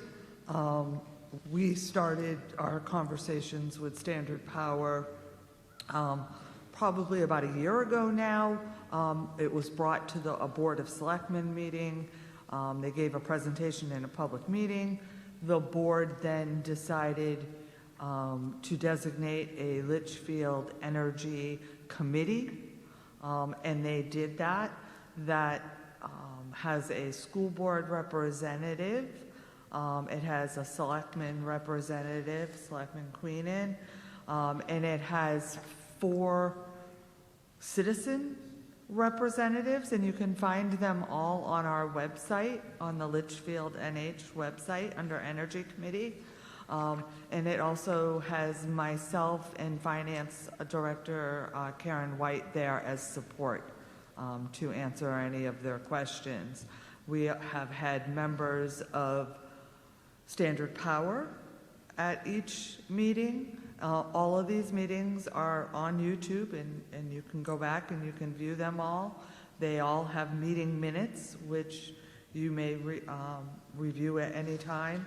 And then we also have had legal counsel from the Mitchell Group at a couple of the meetings. There is a draft plan that's at the PUC website, and residents may give comments to the PUC on that plan. You'll also find the plan on the website. So it's been a real lengthy conversation. We had 2 public hearings, one in October and one in November, as well as a survey that was done through October and November to gain residents' input for discussions and how we drafted the plan. I can't see the article here. Was it 300? Is that what was shown? All right. It initially was voted 300 because we only had 3 members on the Board of Selectmen that night. We did re-vote on it, and it was 500. So I think this has to change. Matt Shoemaker, 20 Greenwich Road. Full disclosure, I'm the school board rep on the committee. I commend the selectmen for putting this forward and for having this investigation done, because I think it's a great opportunity for people to save. In my opinion, there's 2 types of energy consumers. There's the one that pays their Eversource bill every month, has no idea where their power is coming from, which used to be me, quite honestly. I had no idea that there was a difference between distribution and who's providing your electricity. And then there's the people that actually pay attention, go enroll in programs, maybe go up and down. I think for the people that don't know, they just pay a bill that's really, it was really, really high last year with Eversource. And this is an opportunity for them to save money without having to learn about this, right? There's a lot of people I think that don't want to learn about this, and that's okay. For those of us that pay attention, I'm in a a competitive program, right? I'll go look and I'll see if I have early termination. I think a lot of them don't. And a lot of them will adjust your rate. So I'll go look. I don't mind having to opt out. That was a requirement of the program. But it gives you an opportunity to save some money. I don't think that anything's being jammed down anyone's throats. This was an honest effort to try to just give people an opportunity to save money. And these programs, I think, are good.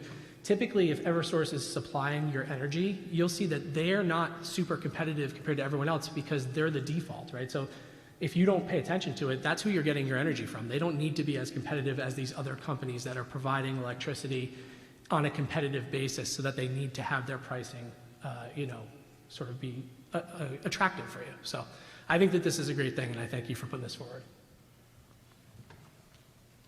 Come on forward. Greg Richardson, 14 Mike Lane. Can we do this with any other utilities? Options like this? Thank you. All right, any other questions, comments? Jeff? Jeff Town, 14 Cocoquias Drive. It's sort of a devil's advocate question. Why would we, what would be a motivation to not vote for this? And the only thing I can think of is to prevent your neighbor from taking advantage of the program. Is there any other disadvantage that you can think of?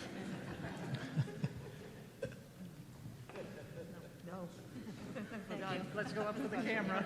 Does someone want to answer that? None. No. All right, anybody else? Okay, last time. Let's see. Article 14 will now appear on the ballot as we discussed today. Moving on to Article 15. Oh, before we go to Article 15, just a small plug. Some folks mentioned when I didn't know about this happening, this meeting didn't happen. Please do remember, you can watch all meetings live on your Comcast channel 16, which is where all the government meetings are. They're also rebroadcasted there. But more importantly, they are on demand on our YouTube channel. They're also broadcasted live on YouTube too. So if you want to go back and look, there's tons and tons of meetings there for you to entertain yourself over the evenings. I suggest a strong drink. All right, Article 15. Easement, to see if the town will vote to authorize the sale of an access easement to Public Service Company of New Hampshire, doing business as Eversource Energy across the property located at 13.5 Brickyard Drive, Tax Map 9, Lot 42, under such terms and conditions as the Select Board deems appropriate. Majority vote is required. This is approved by the Board of Selectmen with a 5-0-0 vote. And Selectman Gannon to speak to it. Okay, so this is an easy one. We're all familiar with the Brickyard Drive, Scott Innes fields, soccer fields on Brickyard Drive. What this is going to do is allow Eversource to have an easement onto that property to maintain the poles in the back. Last year, they replaced the wooden poles with new metal structures. They worked directly with the Recreation Commission to schedule this work where it's not impacting the use of the fields. They also know what these fields are used for, and they will not be going onto the fields to do any damage. It's basically to get access to their structures pretty much at the end of the access road or the footpath to Scott Innes Fields. Any questions, discussion?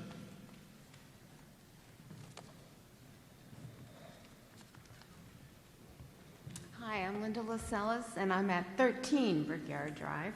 I'm probably the only one here that this affects, and what I want to know is if it passes, when does the fence go back up? I am a part-time caretaker for my daughter's Rottweiler, and I need to make sure that there are no issues with this dog at any time. But I need that fence up for protection for everybody.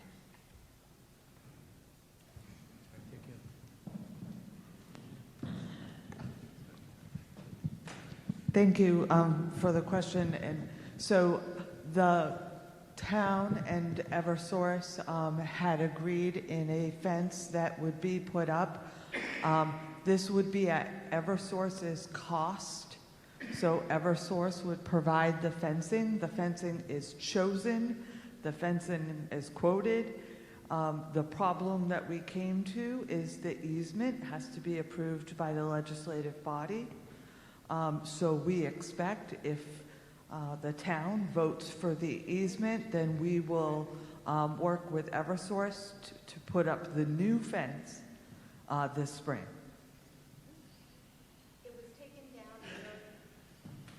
It was taken down for the work that had to be done. Right, and that was in April.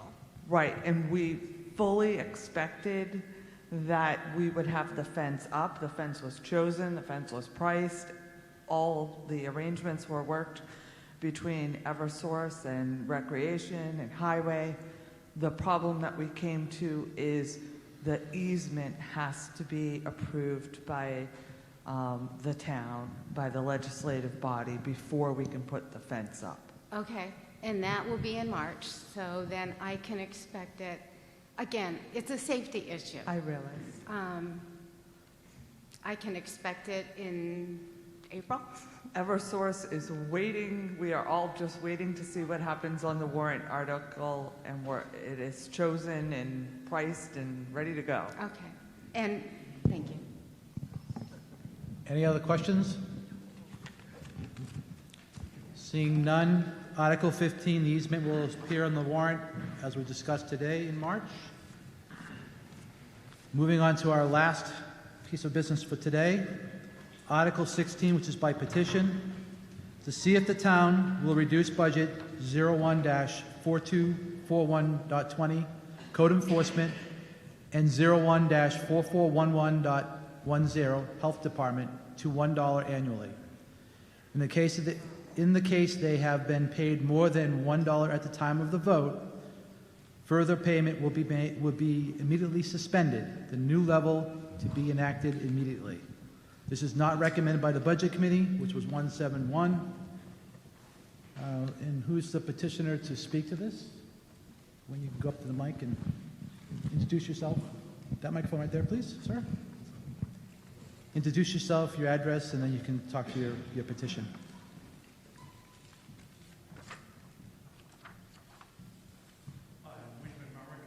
Newstead Street. You have to speak in the Win mic. Van Marek, 2 Newstead Street, also owner of Tall Glass, or former owner of Tall Glass Vineyards at 288 Charles Bancroft Highway. So let me start by addressing some social media comments on this article. Someone posted, "I have an axe to grind." Well, listen what I say. Maybe you'll be there helping me grind the axe. Someone also posted that I'm carrying someone else's water. At this point, well, you well know the vineyard is up for sale. I'm done.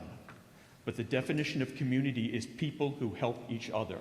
This community has a problem, and this community needs to help each other. We need to stand together.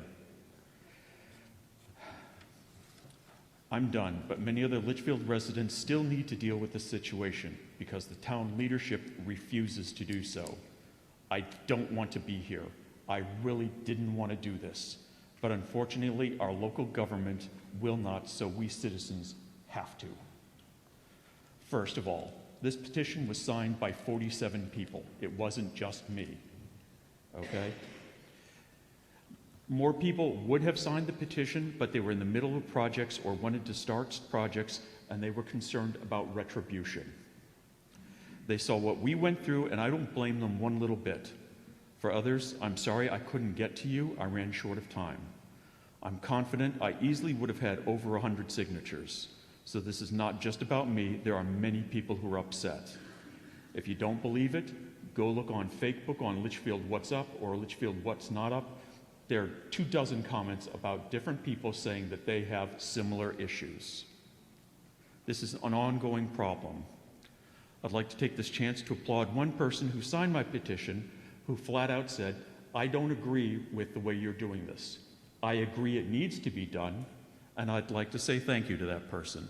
He saw that it needs to be addressed, and even though he didn't agree with it, he supported it, the petition. Thanks again.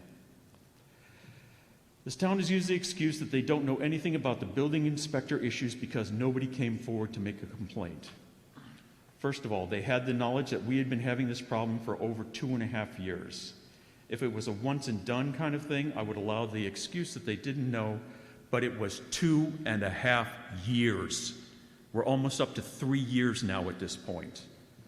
We had many meetings with individual Board of Selectmen members, as well as meetings several times in private sessions with the entire Board of Selectmen. They knew there was a problem. We also had meetings in town with the town administrators, 2 different town administrators, with the town engineer, the building inspector, the fire department, the police department, the NRPC. Many of the BOS members told the stories that they had heard of problems as well in town. They knew. Some people on social media say the issue is we didn't follow the right process. The right process, they state, is to go to the Zoning Board of Adjustment and plead our case there. Turns out that specific process was just enacted a few years ago and hasn't been voted into law in Litchfield, so it doesn't work here. The way that we do this is the way that we have traditionally done it in Litchfield. We go to the Board of Selectmen and they take care of the problem. They have the right under New Hampshire state law to pretty much override anything that happens in Litchfield. They know that. I pointed out the specific RSA to the Select Board as well. We did follow the process. We went to the Board of Selectmen. We worked with them for a long time. Our process has been going on so long now that we're on our second Select Board, our second town administrator. We have a second police chief, a second fire chief. The process has failed us. We tried. By the way, in case you didn't know, the Board of Selectmen has in the past and recently also has worked on behalf of citizens in Litchfield to deal with issues like this. So they do it. Other people say is that we didn't have a construction manager, that I took the role and it was my fault for not having a construction manager. Okay? Two things about that. First of all, there are a number of projects going on in town that have construction managers and are still having these exact same issues. Having a construction manager just means you're spending more money. Second of all, we hired the best people in southern New Hampshire. Everybody said that. We got the best people, and if we needed the best people, why did we need a construction manager to get in the way and slow down the process? Doesn't make any sense. We wanted to be successful. We bought the best, we paid the best, we got the best property in the whole state. I checked with the state before we purchased the property, and they said that this is the best growing soil in the entire state. There's no way we couldn't be successful here. We did our homework. We checked. We did everything to be successful. I know many of you people would like to know what happened to Tall Glass Vineyards. For obvious reasons, I will not go into many of the specifics, but I will retell a few of the specific problems. The biggest issue we have is the lack of knowledge of building regulations and applicable state law. The building inspector, when he was hired, was lacking qualifications, but the Board of Selectmen recommended that he take classes to get up to speed. We found out through the state that the classes were classes like basic residential electric, basic residential plumbing, 5 classes. We found out it took 2 years to get those classes done. So while that was happening, he was not licensed or certified, but he was enacting upon processes going on in town. He felt confident to work and to pass judgment on the work of certified and licensed professionals in town who had been doing their jobs for many years. Can I interrupt you 1 second? Sure. You're there to talk about your warrant article. You're now leading to reasons why you came with the warrant, but speak to the warrant article itself, if you could. Okay, so my point of all this warrant article is to say, we have someone who is not doing the job. We have someone who is not qualified to do the job. We have someone who, for some reason, is being protected by the leadership of the town. Okay. The Board of Selectmen, at their last meeting, you can see this on YouTube as they posted, whenever these meetings or these proposals are brought forward, the Board of Selectmen can make a recommendation. Not only did they not make a recommendation, they voted to delay it to this meeting. If they wouldn't make that recommendation that they supported this building inspector, what does that tell you about their support of it? All right, Win. My point of this is to Turn say... down his mic, please. Turn his mic down. Win. No personal attacks, especially against employees. You've stated your case fairly well. So, no attacks against employees. Please. Do you want to? I'll give you a second to wrap up, and then we'll take some questions and move forward. If that makes sense. If I've made something that is viewed as a personal attack, I'm sorry. It's how it's coming across. Intention. Yes. It's coming across. You can understand I've been at this for 2.5 years. Mm-hmm. We're well over $1.4 million into this process. Anybody got $1 million they'd like to throw at me to help? Okay, I think at this point... I'm done at this point. Thank you very much. Yep. I'll leave it if someone else would like to answer questions. Anybody want to come forward with any questions, discussions?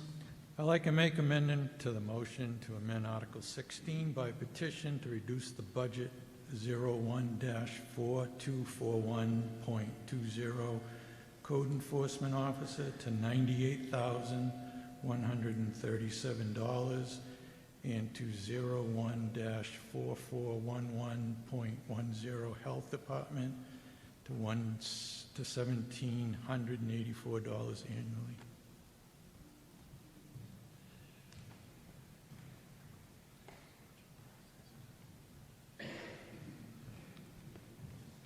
All right, so the amendment is to, basically the same wording, but we're going to change the actual numbers. So reduce the budget to code enforcement $98,137,000, and for the health department to $1,784 annually, which I believe is the current budget for those lines, right? I believe it is, right? Oh, $1 less, okay. One second. Well, I would just ask if it's changing the intent of the article, that's all. It's not. Well, I'll let Naomi answer that Well, question. okay. Okay, if you want to answer it. I was going to call for a second in a second. Okay. Well, You please answer the question, and we'll go for the second. So I can make it official. Carrie Douglas, 9 Pheasant Street. I question the validity of the change because the intent is clear, to reduce the position to the point where it cannot be funded. And then now the alteration is to restore the funding so the position can be funded. All right. So to me, I question whether we're altering the intent of the question. Okay, 1 second, though, before we answer the question. I need a second for the motion. All right, so the motion's been seconded. That was the question. Do you want to answer it, Naomi? So the change, It's on. It should be up. Yep. so you cannot change the subject. You can change the amount, even if it changes it from a reduction to confirming the amount or to increasing the amount. That's within the scope of the subject of this petition warrant article. All right, thank you. Any other discussion on the amendment? Good. Come on, Brick. We need a building inspector in this town, whether it's Jeff or anybody else, and we need to fund a building inspector. We need to have, I do a lot of building in town. Jeff is more than capable. He is very thorough. He is a very good building inspector. Unfortunately, Wynn has had some problems. I don't know what they were or how they stemmed or where they got, but we can't penalize the rest of the town for whatever his problems were. We need a building inspector. When we didn't have one for 3 years, it was terrible. We need to have a full-time building inspector. Anybody else? Reggie Moreau, 8 Westview Drive, Litchfield.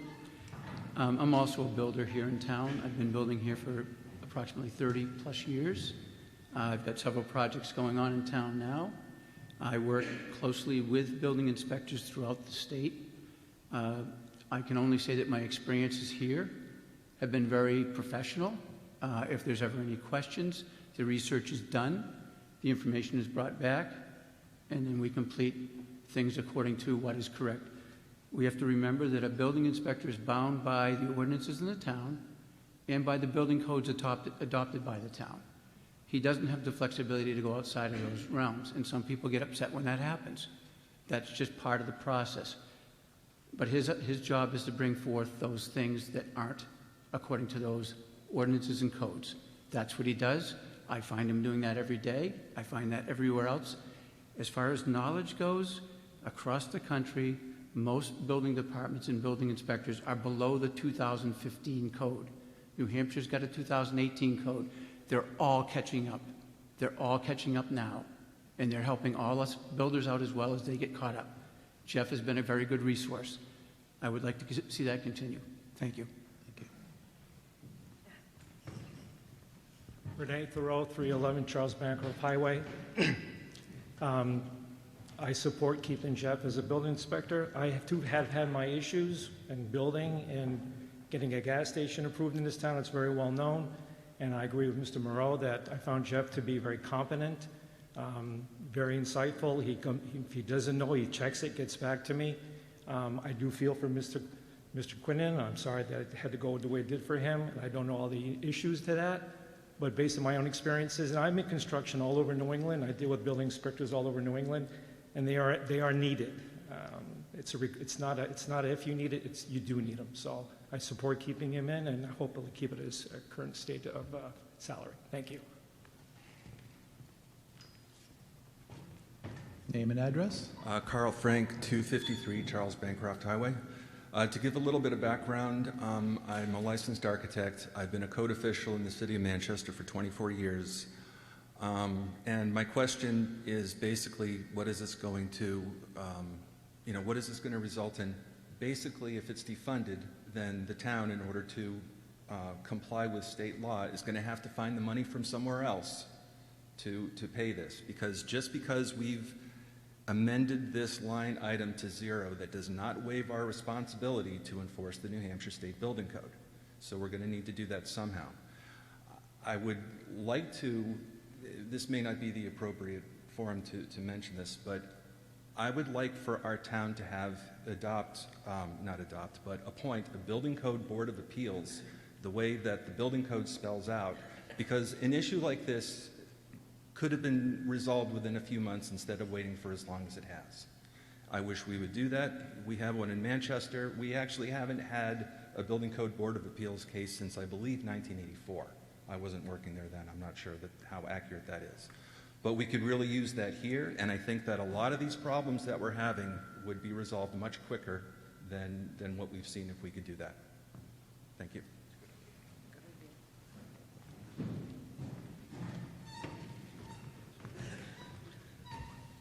Ralph Bohm, 6 Gibson Drive. Yes, we need a building inspector, a code enforcement officer. This does not do away with one. Just that the selectmen have to find the money somewhere, which I'm sure there is. I mean, how much was the refund last year? Also, let the people decide, not the few of us here. Thank you. Eric Gibbons, 73 Nesson Cake Drive. I've been in town 30 years, in business 30 years, dealt with many building inspectors. This doesn't say get rid of Jeff. This says stop funding a position. The town of Litchfield needs an inspector. I was directly involved with this project. I know both sides of the story. I feel sympathetic to both sides. However, there is no way that our town should be taking a position that's very important in nullifying it. Thank you. Anybody else want to speak to the amendment?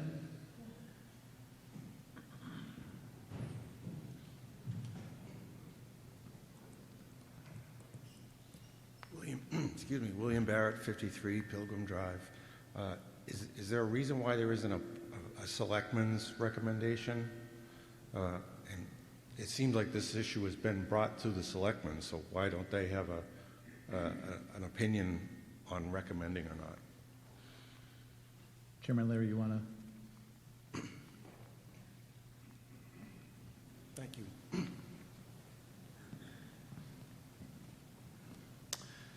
Yes, we saw this warrant article the night that we were supposed to vote on it, and my personal position is always not to vote on something the night that it's presented to us, that let us have time to have it sink in and to do any research that we need to do. And Eric Gibbons stated it very clearly. With all the issues that have gone on and whatnot, this does not remove the building inspector, code enforcement officer position. It just merely is defunding a line item in the budget. The money still has to be there. The position still has to be paid, but it does not, I believe, do the desired intent of it.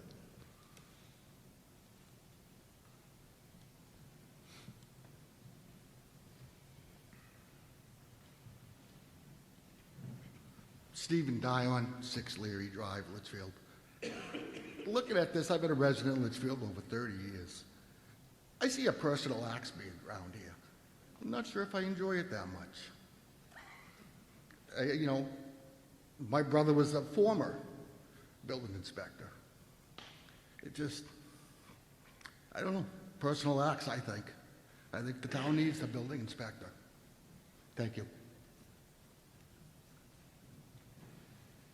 Anyone else on the amendment?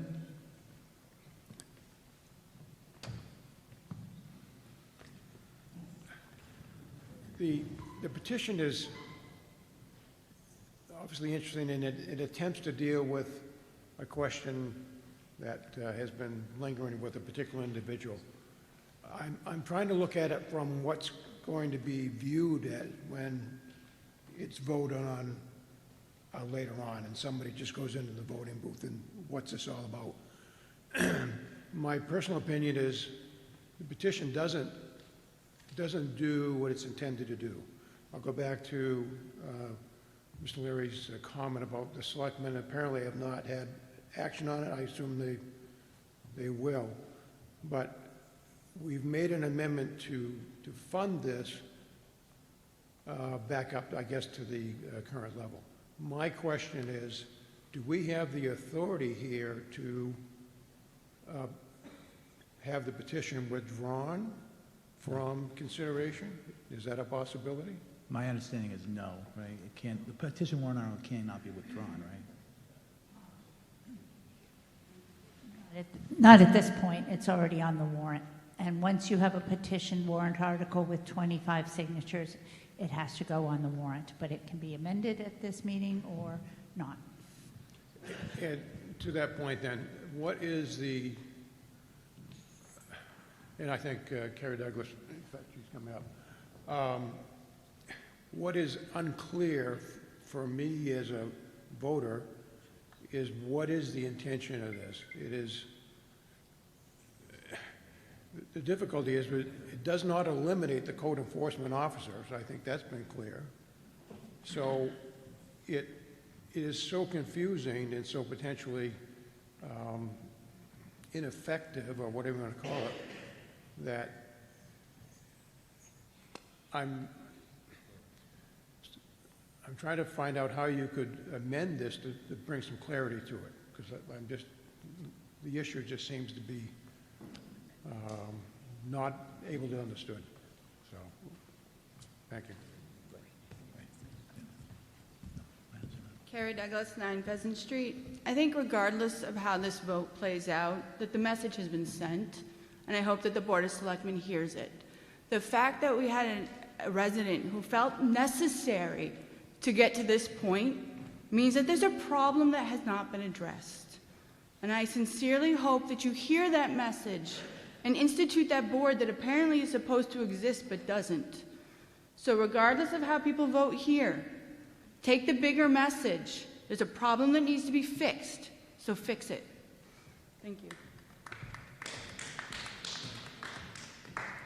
Any other discussion, comments on the amended warrant? Could you remind us what the amendment is before we vote on it? Yep.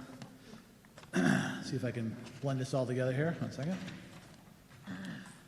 So Article 16 by petition was to see if the town will reduce budget 01-4241.20 code enforcement. So it's going to be, sorry, I'll step back again. This is going to be real confusing for me. To see if the town will reduce the budget 01-4241.20 code enforcement to $98,137,000. And Health Department 01-41110 to $1,784 annually. In the case that they had been paid more than $1 at the time, a vote for the payment will be immediately suspended. New level will be enacted immediately. One question, can we strike the last part? Or does that last part have to stay there? Because that seems really more confusing. If the person who proposed the amendment wishes to do so. Yeah, so here's what he proposed.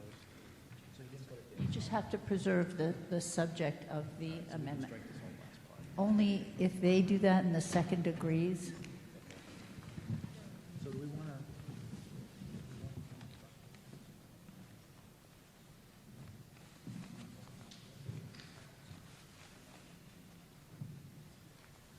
to... All right, so I think... 1 second, folks.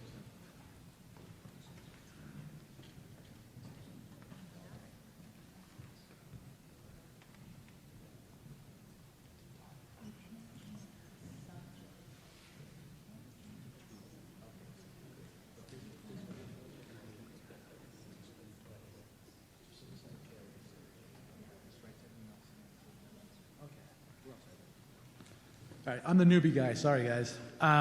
right, so the amendment is, the new amended warrant is going to read this way on the ballot. I make a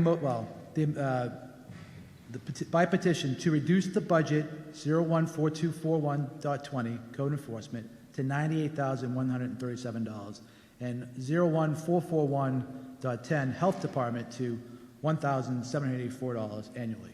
That's the amendment, and that's how the warrant will read. Any other discussion?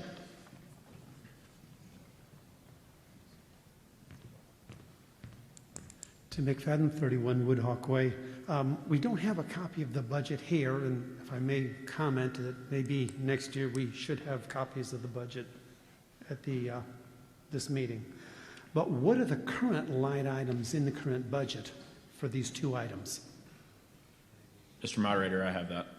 So the current line items in these two budgets for code enforcement is $98,138, and for health department is $1,785. So the motion at hand would reduce the current ones by $1, reduce them $1 down. Thank you. Yep. Faye Blinas, 15 Riverview Circle. Is there a problem with in the case they had paid more than $1 at the time of the vote, further payment will be immediately suspended because... We struck that in the amendment. You did? Yeah. Okay, thank you. Pierre Garan, 15 Chasebrook Circle. Come a little closer, Pierre. Pierre Garan, 15 Chasebrook Circle. I've been in town over 30 years. I've been a business owner in town, and I've done work all over the state of New Hampshire. There's a process to every project, and every project is different. And if you go through the process, you'll know you're going to come to disagreements and agreements and try to find the correct answer. And I just want to say that he's doing his job, he's doing it well, and you're not going to agree with everything, right? So there's a process, and that's what I think. Thank you. Thank you. Any other discussion around the amendment? So as a refresher, because I messed it up 3 times, Article 16 by petition will read, to reduce the budget 014241.20 code enforcement to $98,137 and for 01-4411.10 health department to $1,784 annually. If there's no more discussion, all in favor say yes. Yes. Not in favor say no. No. The yeses have it. The warrant now will be on the ballot. Oh, actually, we have to now vote the whole thing, right? Do I have to vote it again? Or I can just amend it? We didn't vote, which is the one amendment was good, right? Okay. Okay. So the amended warrant will now go on the ballot as we just discussed. Believe it or not, that concludes our business for today. Again, we completed all of our warrants. Just for deliberative session today. As a reminder, March 12th is the vote. That's when you actually can have your voice heard. It's from 7 to 7 at CHS Gymnasium. Don't forget, school deliberative is next weekend at 10 o'clock in the auditorium. I need a motion to adjourn the meeting. All in favor say aye. Aye. All opposed? Go have fun. Meeting now is over at 12:13.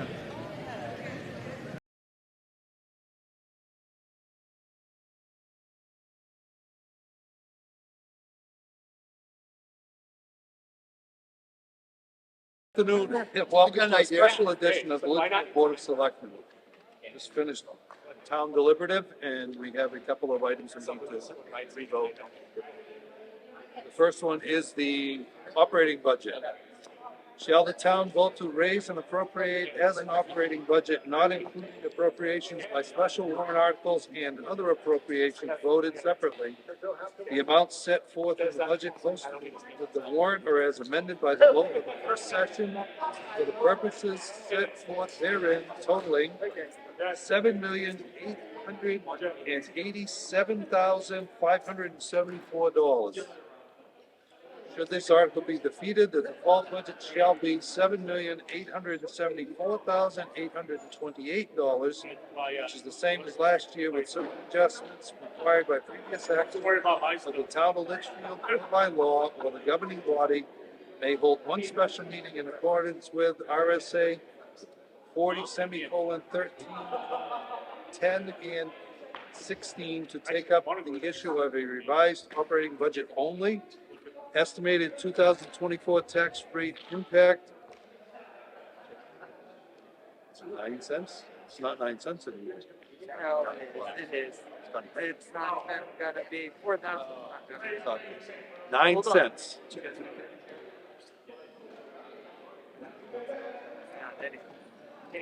can change it. Discussion. We need a motion to approve. Second motion to approve. We have a motion from Mr. Lynch. I will second. Second by Mr. Gannon. Any further discussion? Such as a change? No, hold on. What's that number? Yeah, what's the number? $7,887,574.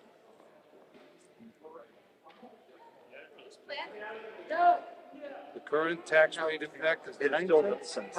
The new tax rate impact is 9 cents also. Any further discussion? All those in favor say aye. Aye. Opposed? Motion carries 5-0. Then we have Article 16, which is a citizen's petition.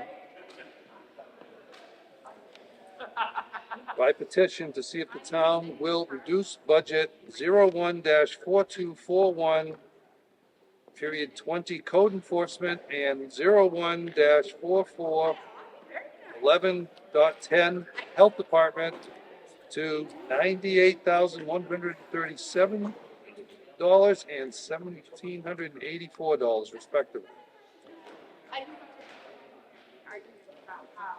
Good. Make a motion to approve. We have a motion from Mr. Gannon. Second. Second by Mr. Weber. Any discussion? All those in favor say aye. Aye. Opposed? Abstain? Abstain. Motion carries 4-0-1. That was new. We will now close our meeting. We need a motion to adjourn. Make a motion to adjourn. Motion by Mr. Lynch, second by Mr. Gannon. All in favor say aye. Aye. Opposed? Motion carries 5-0-0.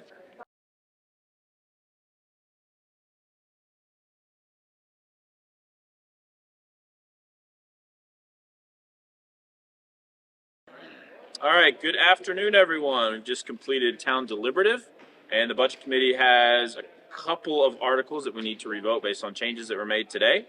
The first is Article 5, operating budget, and I'll read the article quickly with the new amounts that were brought forth from the floor today. Shall the town vote to raise and appropriate as an operating budget, not including appropriations by special warrant articles and other appropriations voted separately, the amount set forth in the budget posted with the warrant or as amended by the vote of the first session for the purposes set forth therein, totaling $7,887,574. Should this article be defeated, the default budget should be $7,874,828, which is the same as last year with certain adjustments required by previous action of the town of Litchfield or by law. Or the governing body may hold one special meeting in accordance with RSA 40:13, 10, and 16 to take up the issue of a revised operating budget only. The estimated 2024 tax rate impact is still 9 cents. This was just revoted by the Board of Selectmen and recommended 5-0-0. Do I have a motion to recommend from the Budget Committee? Motion by Mr. Cutter, second by Ms. Stevens. Can you quickly tell me what the difference is between the default and the new budget? Well, I can't do that. I don't see them. I can't do them out. Less than $13,000, $12,700. All right. That's an estimation. That's ballpark. Yes. So when I say vote no, because I don't like how the process went out, I don't like the fact that I'm being asked to vote for something that will in total exceed the tax cap, then it's not doing significant harm to all the other budgets. Fair. Any other discussion? How did you not follow the process? The legislative body added $3,000, so they supported it. Yes, and the taxpayers as a whole instituted a 5% tax cap. I have a problem overriding that by the will. Not overriding it, right? Voting on the budget. The legislative body can vote down any warrant they want to. And the residents who are here We can't representing the town. So, well, And you can vote how you like, and I'm saying based on the fact that a greater number, which is why we have town warrants, because people, not everybody shows up here, So to Ms. Douglas's point, should the new operating budget pass, we would be $136,810.89 under the tax cap. Should all of the warrant articles that were presented today pass, the town would be over the tax cap that was set by 3,400. I'm sorry, by there's not a total there. So alternatively, we could take $3,000 somewhere else to bring our total recommendations in line with the tax cap. $3,496. Oh, we can't, it's not our budget anymore. We can't do that. So, any other discussion? So just a quick question then. If the town then will be over the tax cap, is the town now? If all the warrant articles pass. Right. So what does that mean for the tax cap the following year? Based on that new number. The 5% would be on the amount that was approved by the voters. Whatever amount. Yep. Any other discussion? Okay, roll call. We'll start down here. Mr. Cutter. Mr. Hayes. No. Mr. Taylor. No. Mr. Leary. Yes. I'm a yes. Ms. Stevens. Yes. Mr. Burke. Yes. Mr. Barca. No. That is a motion to recommend by the Budget Committee by a vote of 6-3-0. Thank you. We have the opportunity to revisit Article 16, which was the petition warrant article. Let's find it. This was the one that we voted on to not recommend based on what was presented, based on the changes that were done today. I'll read it based on the new amounts that are there now. To see if the town will reduce budget 01-4241.20 code enforcement to $98,137 and 01-4411.10 health department to $1,784. Period. I don't need the rest. So that's the new petition warrant article. This was just voted, recommend by the Board of Selectmen by a vote of 4-0-1. Mr. Chairman, I'd like to make a motion. Motion by Mr. Taylor. I'd like to make a motion to strike the Budget Committee recommendation as it is not tax impacted. I'll second. Motion by Mr. Taylor, second by Mr. Burke. Any discussion on that? It's a good point. We don't have to recommend it. I think the reason we had the discussion last time was because of the impact that it would have had, if this had passed, the impact it would have had to the town budget had it passed. They would have, to everybody's point today, they would have had to find the money from somewhere to continue the position. So I think that's a fair motion as well. Any additional discussion? That's legal. We didn't have to vote originally, right? So we still don't have to vote. Correct. So we're not violating. So if it's legal, all right. Call Okay. the question. Questions called. Mr. Cutter. Yes. Mr. Hayes. Yes. Mr. Taylor. Yes. Mr. Leary. I'm a yes. Ms. Stevens. Yes. Mr. Burke. Yes. Mr. Barca. Yes. Ms. Douglas. Yes. So it is motion to strike a recommend or not recommend by the Budget Committee passes 9-0-0. There will be no recommend, not recommend by the Budget Committee on Article 16 petition warrant article. That's concluded. Any other new business? Seeing none, motion to adjourn. Thank Mr. Barker for his service to this committee the last 3 years. Absolutely. Thank you, Mr. Barca. Thank you. We'll miss you. And Mr. Shoes. And all Derek. He's always got the best shoes. today, case in point, can we zoom in on those Oscars? We grab the. Thank you. Appreciate it. Those are awesome. Yeah, thank you, Derek. Really appreciate it. And welcome back to Mr. Taylor. Thank you. All right, motion to adjourn. So made. Second. All those in favor, aye? Aye. Opposed, abstained, motion carries 9-0-0. Thank you, everybody. Merry Christmas.